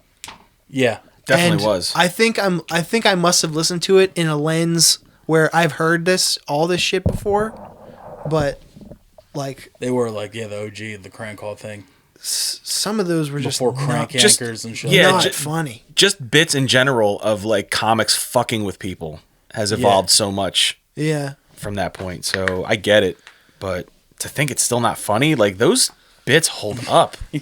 Any do of the they? Kissel bits, Dude, I used to be a seaman. Pico's hairpiece? Oh my god, who the hell are you? I caught him stealing some peanuts and Pico some the money. hairpiece- He Pico the keeps sending hairpiece. it to his family. Pico the hairpiece is one I have written that was funny. Why don't I go through which ones I love? Dude, the Kissel ones where he's like, I used to be a seaman in WW2. Now I just put it all over my wife's ass. You see me look at him? I Watching love paint it. dry. Uncle Freddie died. That is a good Dude, one. the Kissel sailing one where his wife's yelling at him in the background. He's full of fucking shit! He's a fucking liar! Let's see. Fuck. Pizza Pie daughter throwing up. That Ten one was time for a fucking dime. awesome. Pico the hairpiece was one. Yeah. God and baby Jesus help me therapist. Always, Oh, where he's always strangled choking by me. his shadow. Yeah, that's a good That one. one was funny. And You like that one, but not the one where the getting his warts burned off. no, that Dude, was not was funny. that is that also the one where he's like, you say you were hurt by his words? Like, yeah, well, I also fell down the stairs and my shoes fell off. I was at a basketball game with my family. That sounds like Saul Rosenberg. Yeah. Yes. I didn't laugh at Saul. What about the tennis machines one? Nope. Tennis ball machines is on What's this the guy's deal, man? on- Jet against- Force, TOR. We're boiling them in Vaseline Yes. and firing them at each other. Jack Torse Steven Insurance. is blue. Thumbs down. Nudist Swim Club. Thumbs down. Oh, what? Getting rid of stones. Thumbs down. Testing out mattresses. Thumbs down. These fucking Mexicans are slapping each other with the hot mops. Then my wife's up there yapping like she knows what she's Firing her talking ass off about. the fucking roof, too. Mister, are you kidding me? Oh, fuck. My mother, she's old. Whack my mother. Not funny. Divorce lawyer. Not funny. Fava beans. Not funny. Okay, I'll give you 5 beans. Personal injury attorney. Not funny. Driver job. Not funny. Demolition. Mechanic. Crystal modeling. Cook Japanese food. Paul Rizzo car sales. Not funny. I put his face in the fucking hood. I was like, you buy this fucking car? Not funny. Oh my God. I will say, and I may be biased because 3 was my intro. 1 and 2 have a lot of tracks you could skip over. Yeah. Like they're not perfect. 3 is almost 3 is like I don't think there's a Yeah. clunker in the bunch. Okay. I believe you. 4's good. 4's great. But 4 is when they start getting into like the lost calls and like Yeah. outtakes and stuff, and it's Yeah. like I don't need all that extra fluff. Like I- just give me the real calls. I think I might even be the only person who owns Kamal's solo record. I didn't even know it existed, It's or I called would own it too. Still a Jerk. Oh, man. Because they broke up. That's Very sad. sad. 2001. Yeah. And the last one that I laughed at was deliver pizza to the wrong door. It's a good one. I laughed at that. God damn it. Like, I would, like, go on, like, say, oh, this is my favorite fucking Jerky Boys skit. But it would be another 3 hours of podcast. Now, I did write, though, I was shocked that they were able to do this without gratuitous racial slurs, racism, or direct repercussions. Because this is before you had to worry about edgelords and shit like that. I mean, Tarbosh was pretty racist. But that dude's Middle Eastern. Yeah, so I get it. Yeah. So it kind of But got into still, that. they did this with no slurs and no fucking racism and no, like, I'm going to come fuck you up shit either. There was one or two of those on the first tape. Well, I must have missed it. Like, like when There's super on across all of the them way. where they yell and Don't like make Canada for you too, fuckface. Yeah, it doesn't go any further than them just That's yelling not a back slur, and forth though. and like Yeah. the guy hanging up. Yeah. That's just classic The frustration. only one where it's I'm like there's like a threat is like the terrorist pizza. It's like, my wife sick. I bomb you a fucking I'm gonna store. bomb Like, your whoa. Yeah, you But This is also that's part of the prank. pre 9/11. pre 9/11. Like that's not something that would really raise a lot of eyebrows back Yeah. then. Pre 9/11, he wasn't going to do that. I'm Yeah. talking about the people on the other end of the phone. Yeah. Like, there were no repercussions. None. So, Because you can figure they had to there get were no stakes. It They was a had- golden time. they had to get all those people to sign like releases so they Yeah. could put out the tape. That's true. So all of them had to probably got called back later. But oh yeah, that's a bummer that just fucking didn't hit you. 1 out of 10. Fuck me. Now, I was a good boy for my homework. I was an overachiever, you could say.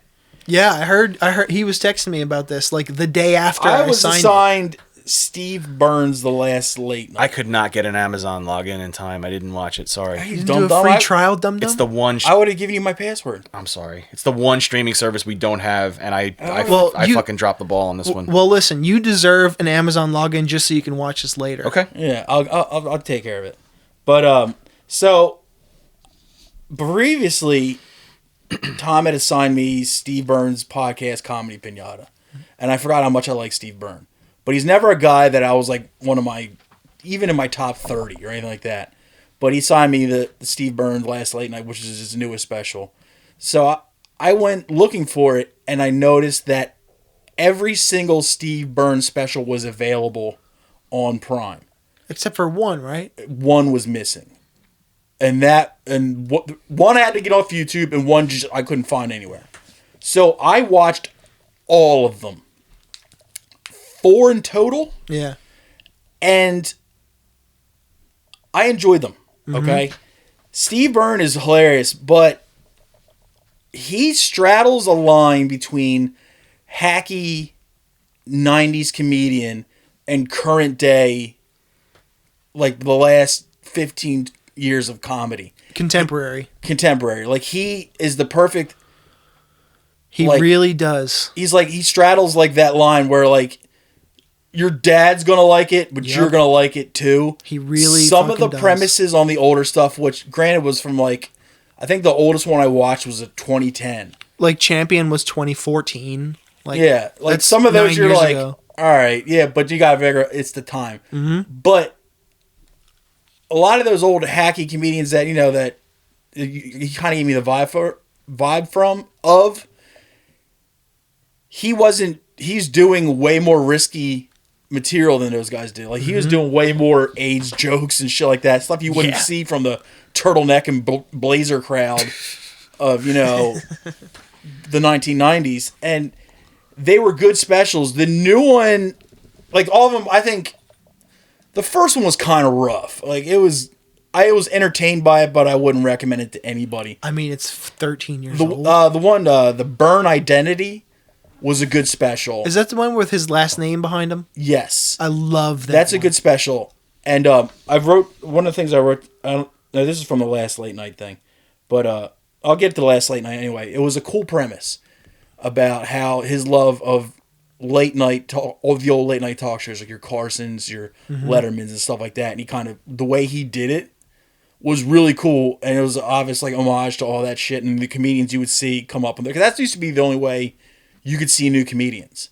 Was that, and if for some reason Comedy Central or HBO dared say, "Oh, here's a half hour you can do," so that was cool. But a lot of the material seems like old fashioned and dated, but he still managed It's still topical. have this old-fashioned and kind of quote-unquote hacky material, but it was still funny enough that I could look completely past it and it was funny. I was gonna say One of the funniest disses he did was on the last late night. This one dude up front just like owed him at a joke. Was like, oh, he's like, yo, fuck you, GameStop. And I looked at the dude and I was just like, fucking spot on, dude. One of my notes, crowd work on level 10. Yeah. I really enjoyed the section when he was sitting as the guest. Yeah. And and my last note, all the would-be late-night material was still topical and might have been my favorite material. But he delivered it in that classic, like, line, punchline. Line, punchline. Line, punchline. Yeah. Whereas where they would fit as many jokes into a 5 to, 8 minute span that they could. Mm-hmm. And I thought he did a fucking great job at it. Now, I don't think he's material strong to ever get past, into my top 20 or anything like that, but... Nah, but... if he puts something out, next thing he puts out, yeah, I'm going to fucking watch it. Yeah, he's fucking great. Yeah, he's good, and I enjoyed the shit out of it. And I thought the way he did that last late night special was good. Yeah, it was a good special. I Right, saw. I'm gonna get on this. I saw him workshopping this, like an outline, if you will, of this special, last year at a gig, and he didn't do any of the same jokes. Okay. Not one. No, that's one thing. Now, I watched 4 specials. He did one faux pas. Uh-huh. He reused jokes from previous specials on some of them. Not a lot, maybe 1 or 2 per. Not my favorite thing I've seen. But he had enough other material to go with it. He's like, all right, fine. But, let's say. He's doing what works, I guess. Yeah, it was good. Now, I'm going to get into Andy Haynes. Did you watch the Steve Burns stuff? No, I watched Andy Haynes. Okay. Andy Haynes, the coward of Gramercy. Yeah. I think what you said when you assigned this to me was, fuck it. I'm going to see what happens. Yeah. And I actually, I quite enjoyed it by the end. Yeah. I gave it a 6 out of 10. And here's why. He got stronger as he progressed in the special. 100% agree.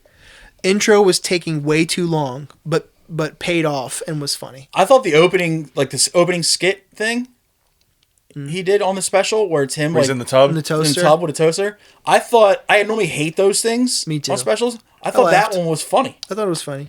I thought it was okay as far as intros go. Yeah.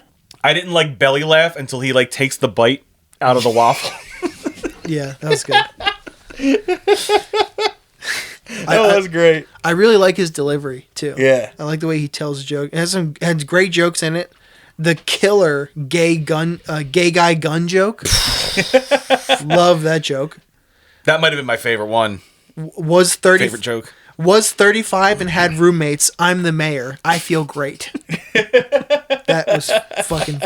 And my last note, the second half was fucking awesome. Yeah. Yeah. It's a slow starter for sure. Yeah, he ramped up, and the whole back end of that special was perfect. Yeah. That's why I gave it a 6 out of 10, because the second half fucking saved it. I thought it was pretty awesome. I liked it the first time I saw it, but I was like, he could have cooked this one for another year. Uh-huh. Just kept it cooking for a little while, tighten it up a bit, and it would have been way better. But as far as a first special, I thought it was fine. Mm-hmm. It was good. Yep. But, yeah. Because that's you listen to a lot of bands too, and usually the last couple songs on the record you're currently listening to are where they're heading. Yeah. So it leaves you looking forward to okay, if this is the direction they're going in, hopefully I hear more of this stuff. Yeah. This is the soup this is the soup they're stirring. I want to see what the main dish is going to be later on. Yeah. So yeah. Like that metaphor. I'm pretty proud of that one. Mm-hmm. Thank you. Soup of the Witch, maybe? Just killed it. Christ. Jesus. Dion just got his wings. Let's assign each other some shit. I think we should ask our esteemed guest if he wants to assign anything to us. Well, I was about to say, what would you like us to report on? I don't have to go first. You guys can go. All right, I'll go. See? Or do you want to go? I'll go, because I was ready for this.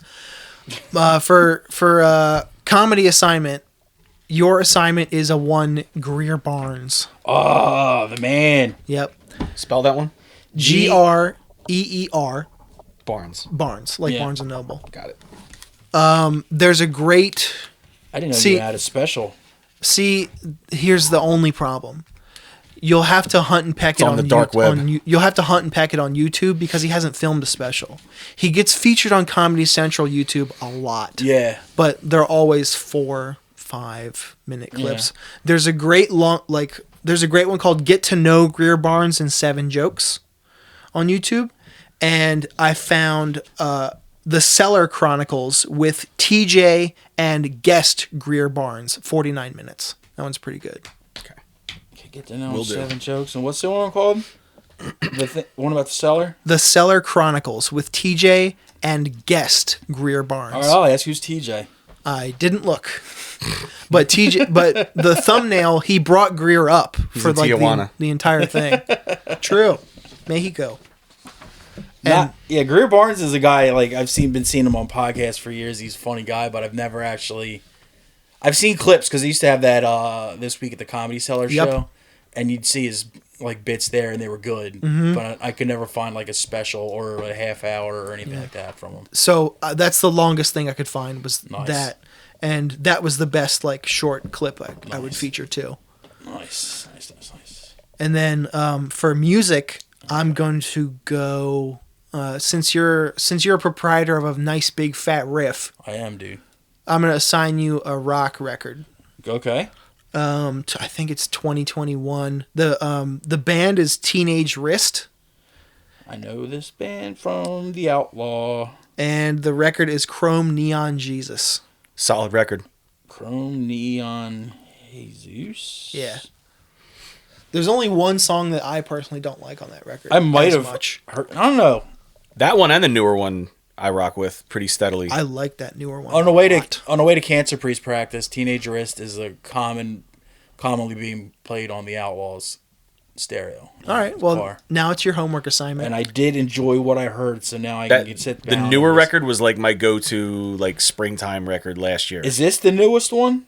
No. no, No? it's second. It's the newest full length. The newest is like an EP, I think. Okay. No, it was full length. Was it? Yeah. You're a With fool. the red and blue, whatever. Anyway, I mean, don't quote me on that. I thought there were more songs than a few on there. there more might be songs there than might be you. 6. All right. Yeah, Bigger when that's you rub it. that's your HW. Now, this, like, I've already, like, this is kind of similar to when we brought, like, our favorite records in. This isn't my favorite record. This isn't music. This is a comedy, by the way. This is the very first comedy I ever saw live. Was by a guy who was not only a comedian, but a magician. I know that sounds horrible, No, but roll with me here. I think I know where this is going. Yeah, I think The so, too. Amazing Johnathan. I sure fucking know the Amazing Okay. Johnathan. Now, this is a 2-part piece of homework I'm giving you here, all right? First off, I wanted to find the Comedy Central Presents. of Dude, him. I used to I watch. cannot find it. I used to watch it on TV, and my dad would laugh at it with me. Yeah. Now, I saw this guy at the Opera House in Wilmington with my dad when I was Actually, like 2 weeks later, I ended up seeing Carrot Top with Bernie Mac as his feature. But, brag. But, I tried, I was like, oh, dude. And the way I got in, I was reminded of how much I love The Amazing Johnathan I was on Steve Byrne. Steve Byrne He references him a lot. directed a documentary about The Amazing Johnathan. Did you watch it? I did. It's fucking. Well, fuck. I guess It's on Hulu, right? There's one on Hulu. This one's on YouTube, though. Okay. Oh, I might be thinking of the This one is you the are. 2017. The one on Hulu is from 2019. Oh. Now, I need the to watch special both of those. I want you to watch either. to, get into, The Amazing Johnathan Mm-hmm. is called Wrong on Every Level. Mm-hmm. And now, do you guys have Paramount Plus? Yes. I do. That's where you can find it. Well, Mel does. So. But so you do. Because, you put your penis in sometimes. So, I do? That, and this, Streaming services are his reward. so you guys are familiar with him. Yes. With the Amazing Super. Johnathan. Okay, so I don't have to explain. I mean, I'm familiar with that one Comedy Central special that would constantly re-air, but it would never get old. One of the The one best when he cut his tongue. Yeah. Yeah. One of the best bits ever is where he just has this scarf around his hand and he's like, "Excuse me, miss, do you like birds?" And pulls the scarf off. It's just him flips her giving off. off a finger. When I was a tiny boy, only like 700 pounds, Oh, when you're 10 years old, that's the fucking that was gangbusters. fucking hysterical. Showstopper. And then he just goes, "Okay, no, seriously, here's a bird." And he, out of a hat, he pulls a dove. And you see its head move and everything. And then all of a sudden, he just starts smashing the shit out of it with his fist. And you It's just see just blood feathers. going everywhere. And I was like, brilliant. But my favorite thing ever was he brought out his assistant. Her name was Psychic Sandra. And he's like, "I'm going to knock a pencil out of Psychic Sandra's mouth with these nunchucks." And he goes, "This trick takes dexterity and it takes speed." And he starts doing these karate moves with his arms, like, "That's the dexterity." And then he snorts a big ass line of like fake cocaine. He goes, "That's the speed part." And he goes, "Now I will knock this pencil out of her mouth with my nunchucks." And he just belts her in the face with nunchucks. Yep. And blood just starts spraying out of her nose. And I was just like, this guy is fucking brilliant. I'm like, So many subconscious memories are being unlocked in this episode. Just- I would have never remembered that part. I'm if you pretty didn't sure bring this it was down. the last yeah. time my dad and I got along. Was at the Amazing Johnathan. It's all been downhill since.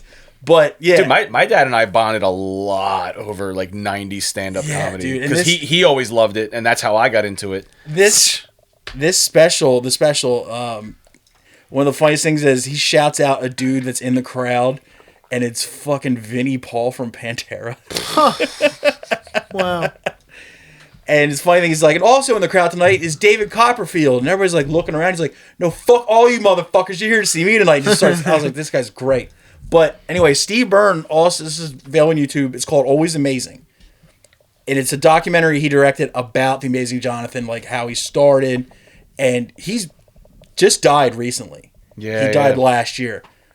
This actually came out before he died, but it's like he was real bad in like coke and crack and shit. Mm-hmm. So his health was fucked and he was on his deathbed, then was able to turn it back around and do one more tour. And this is kind of like the story of what led up to that tour. So it's cool as shit. It's has a lot of his best bits in it too, but That might have been the one I've seen. I'll watch it again. well, anyway, they're both I've watched both. I definitely haven't seen either, so I'm psyched to watch Yeah. both of them. The one on Hulu gets a little more star power, and like the biggest star power in the one on YouTube that I just recommended is like Penn Jillette and David Copperfield, whereas the one on Hulu's got like Weird Al in it and shit. Like everybody talking about the Amazing Johnathan stuff, but like I'm saying, it's not going to be the funniest thing. It's very dated. It's not going to be the funniest thing I ever saw, but I just wanted to bring it to the table because it was the first piece of comedy I saw live was his act. So I was like, I'll bring that to the fucking table. Excellent. Now, musically I've been bringing you some weirdo shit, and, I've decided to bring a little more back to basics. Not back to basics, not back to basics. Damn. I know, sorry, bud. But it's a band from Connecticut, a hardcore band from Connecticut called Palehorse. And there's 2 releases I want you to check out, but it's very short stuff. One is a full length called Amongst the Flock. And the other is a split with another band from New England called, and it's the Palehorse Colin of Arabia split. Now, those are 2 of the best Palehorse songs, but the full length is also just as gnarly. Habitual Line Stepper, is that the song? No, it's Martial Law. Okay. Oh, that song's so good. But yeah. It's if Crown of Thorns and Integrities didn't have beef and instead they fucked and made one big band, it would give you Palehorse. And instead of songs like about whatever Dwid was on about time traveling demons and shit, and all the songs are about the Illuminati, you get Palehorse. Sweet. So yeah, they're just one of the bands that kind of just went under the radar and no one really outside of the area knew much. Like gave them much credit, but they were super, super good. And I was just listening to it, I was like, I gotta fucking bring this one to the table. Sure. So Palehorse Amongst the Flock and the split was solid Colin of Arabia. discography. Yeah. That band never disappointed me. So. Yeah. Fucking good band. Also, former member was a previous guest Yep. of ours, Mr. Dave. Ah, Heck. Mr. Mr. Dave. Heck. Yeah. Now, what say you, Maroon? You have anything you'd like us to Sure. delve into? Sure. By the way, your last time you were here, one of the records you brought to the table has been in regular rotation ever since, and that's the Pure Bathing, culture. The So I Moon got Tides. Yeah, that's That was a that's favorite. a yeah. weekly listen. So good their job, their buddy. discography in general. Oh, I it's dive all good. into because all there's good. no stinkers in that bunch. That one record was like my introduction to them. Yeah. So that was how I wanted to introduce you guys Yeah. to that. But So- yeah, that It was Great, quite good. Great call. yeah. I think that was our first 10. Yeah, damn. it was one of the first 10s. All right. So for my musical recommendation, I'm bringing one of my top records of 2022. Ooh. Now, I don't do like a definitive list like this is number 1, like this is Right, number right. 2. Like I just put together like a handful of records that I feel were the best records that I came can't out do that that. year. I can't. I could never do that. It all depends on what mood you're in that day, anyway. Yeah, Yeah. big time. Even when I was younger and more of like a snob about shit, I never did that. Yeah.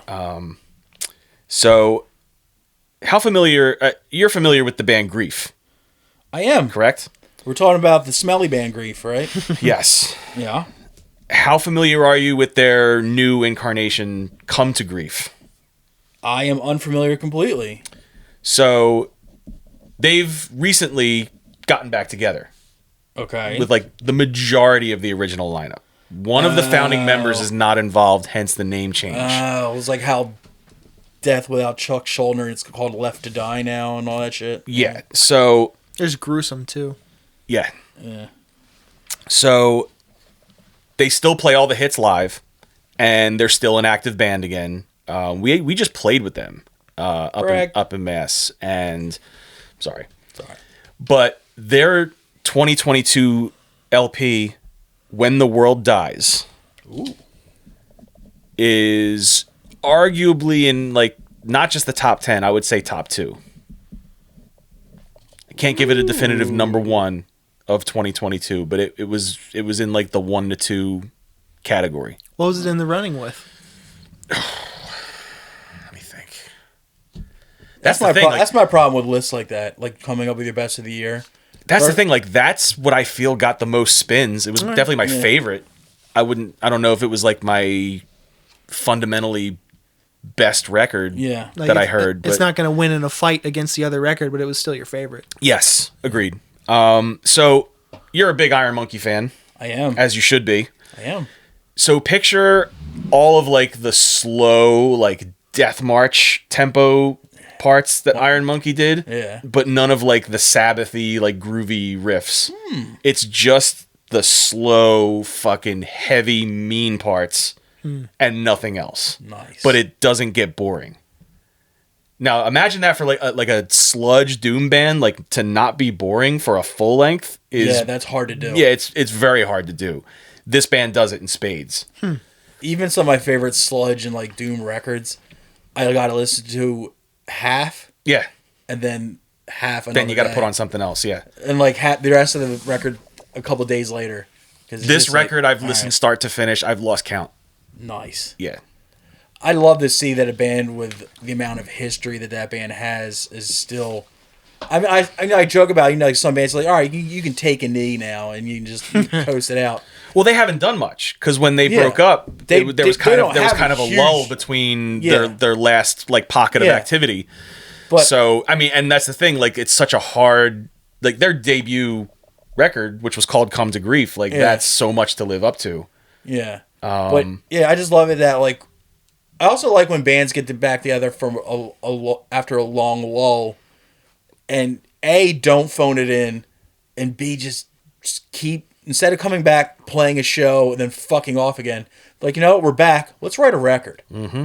And then it's just a bonus when the record doesn't stink. It's so fucking good. Yeah. Here, It's here. so fucking heavy. Yeah. It's so good. I give it a 10 out of 10. I don't know what you guys are gonna think, but We'll see. if you want to listen to your if you, track record's pretty good. if you want to listen to something heavy and just fucking nonstop heavy and depressing for Tom hates depressing though. He's too happy. Look at that haircut, dude. right, That's a happy boy's haircut, dude. Respectable ass Pristine. hairline, motherfucker. Now, what say you about comedy? You guys Neal Brennan fans? I am. I am. Did you watch the new special, I Blocks? have not. I did. I have not. So I was going to say, if you didn't see the new one, watch that. But Well- one of my favorite Netflix specials of all time is Three Mics. That's a good one. I will watch it again just for the sake of this homework assignment. It's, because I like okay. it so much. It came out around the same time as a bunch of other specials, and it just always I'll get to it later. I think Blocks came out the same time that Cheeseburger came out. I think Came out right before. like it was literally like days apart. It came There out. was a fuck almost- ton of specials coming out. It came out like the same week that the new Tom Papa special came out, and a bunch of YouTube specials and shit. So it's always like, I'll get to it. I'll get to it. I'll get to it. I just never got to it. In fact, I've been meaning to assign it to him for homework because I liked it so much. Yeah. And I'm going to watch it again. He's a funny motherfucker. Yeah, Sure and is. that's the thing. Like, He's a real cunt, and I like him. I'm not a huge fan of like comedians who do like the self-deprecating stuff too much, but his is so heartfelt. He did it in Yeah. such a way, too. And he does it in such a unique way that it makes you like not only like feel for him, but you laugh. but Yeah. you laugh at the same time. Like you can sympathize with like the struggles that he's had, and like laugh at the same time. And it's like it's a hard job to pull off. He does a great job of being a total cunt, but also being so matter of fact that you're Yep. like, he's right. It's Yeah. funny. Agreed. And it's funny, Yeah. rather. I think when you got Chappelle Show as in your repertoire of what you've done, you can kind of flex. You know, Yeah. it's like people can talk shit on you all you want. You're like, I co-wrote the best sketch comedy show of all time. Yeah, I- words right out of my mouth. Yeah. My one problem with Neal Brennan though is that he's actually directed a bunch of really fucking funny movies too. I mean, Half Baked, Yeah. underrated film, The Goods. You ever seen that fucking flick? With Jeremy Piven? Yeah, He directed that? yeah. Damn. Totally Awesome with Tracy Morgan. Tracy Morgan? Yeah. You ever So- broke a Puerto Rican dude's arm for sweatpants money? You ever throw a chihuahua off the roof of the projects? Oh, Crazy Mike broke up a fight holding a baby. let me see a titty, just one. Man, I've heard those referenced forever. Oh god damn it, those are so good. But my problem with him is the fact that he hasn't followed up Chappelle Show with something new along the lines of sketch.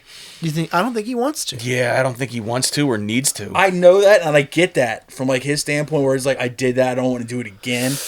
But it's just like, Plus, I think a lot of the basis of him being in a bad place was a lot of exposure Yeah. to like a lot of Hollywood behind the scenes shit that like yeah, came with the territory of like being on a highly touted sketch show. yeah. And his funny thing is, like, people, like a lot of other comedians give him shit, like, all he fucking does is like, oh, I did Chappelle Show. I was like, if I had that flex, I'd be doing it. If they wrote one thing as funny as Yeah. one Chappelle Show sketch, The one dudes that constantly makes fun of him, it's funny, is the fact that it's his older brother, who is a comedian, Kevin Brennan, who was also one of my favorite comedians in the 90s, because he had like a Comedy Central Presents, and the Young Comedian special was on that shit. I thought he was hilarious, and now all he does is whine about how his brother's more popular than him. I was like, well, it's probably because you still are just doing that, and Yeah. he's made Chappelle Show. and it's like, what do you do? Yeah. He's like, all he does is talk about Hollywood. It's like, no, maybe it's because he's been to Hollywood, lives in Los Angeles. I mean, like, Yeah, what do you want, dude? Yeah, but he, like, a lot of some comics just hate Neal Brennan, and I'm just like, I get why, because he can be, like, snobbish as fuck, but it's like, he still fucking got the material to back it up. Yeah, exactly. exactly. And for that, I give him a pass, Yeah, and I give him a laugh. definitely. Oh, that was cute. Hee hee. I hate you so fucking Cutie much. pie. All right, is that what we got right now, bud? What say you, Murrow? Do you need anything? Do you need to plug anything? Oh, you got a fucking record coming out, dude. Yeah, I got a little bit of a record coming out. Yeah. There was rumblings of this on the first appearance. So Friday, March 15th, which when this episode drops, that's this Friday. Correct me if I'm wrong. I'll have to make sure. Keep talking. March 15th, we dropped the first song and the announcement. This Friday. This Friday, March 15th. Seamless, Tom. Great job, buddy. Stay posted on Friday because we're dropping our first song from the new record. Fuck yeah. Fuck yeah. The first song and the announcement Go on and now. the pre-orders will go up this Friday for our new EP, Sunburster, Trudging to Extinction on Knife Hits Records. Abso-fucking-lutely it will. May 5th is the release date, so Cinco de Mayo, fire up your margarita machines. Y'all do be trudging. And May 6th, we're playing Underground Arts with Chemists. Oh, fuck you guys. So that'll be our like unofficial tape release, but we'll do a proper record release in the near future as well. As you should. Yes. Yeah. I almost forgot. This will be the last thing. I did find her mugshot. I forgot. I had it buried here. Who's a mugshot? The grandmother who put the kids in the river. Swimmy Jimmy's grandma? Yeah. Hit that fucking intro music.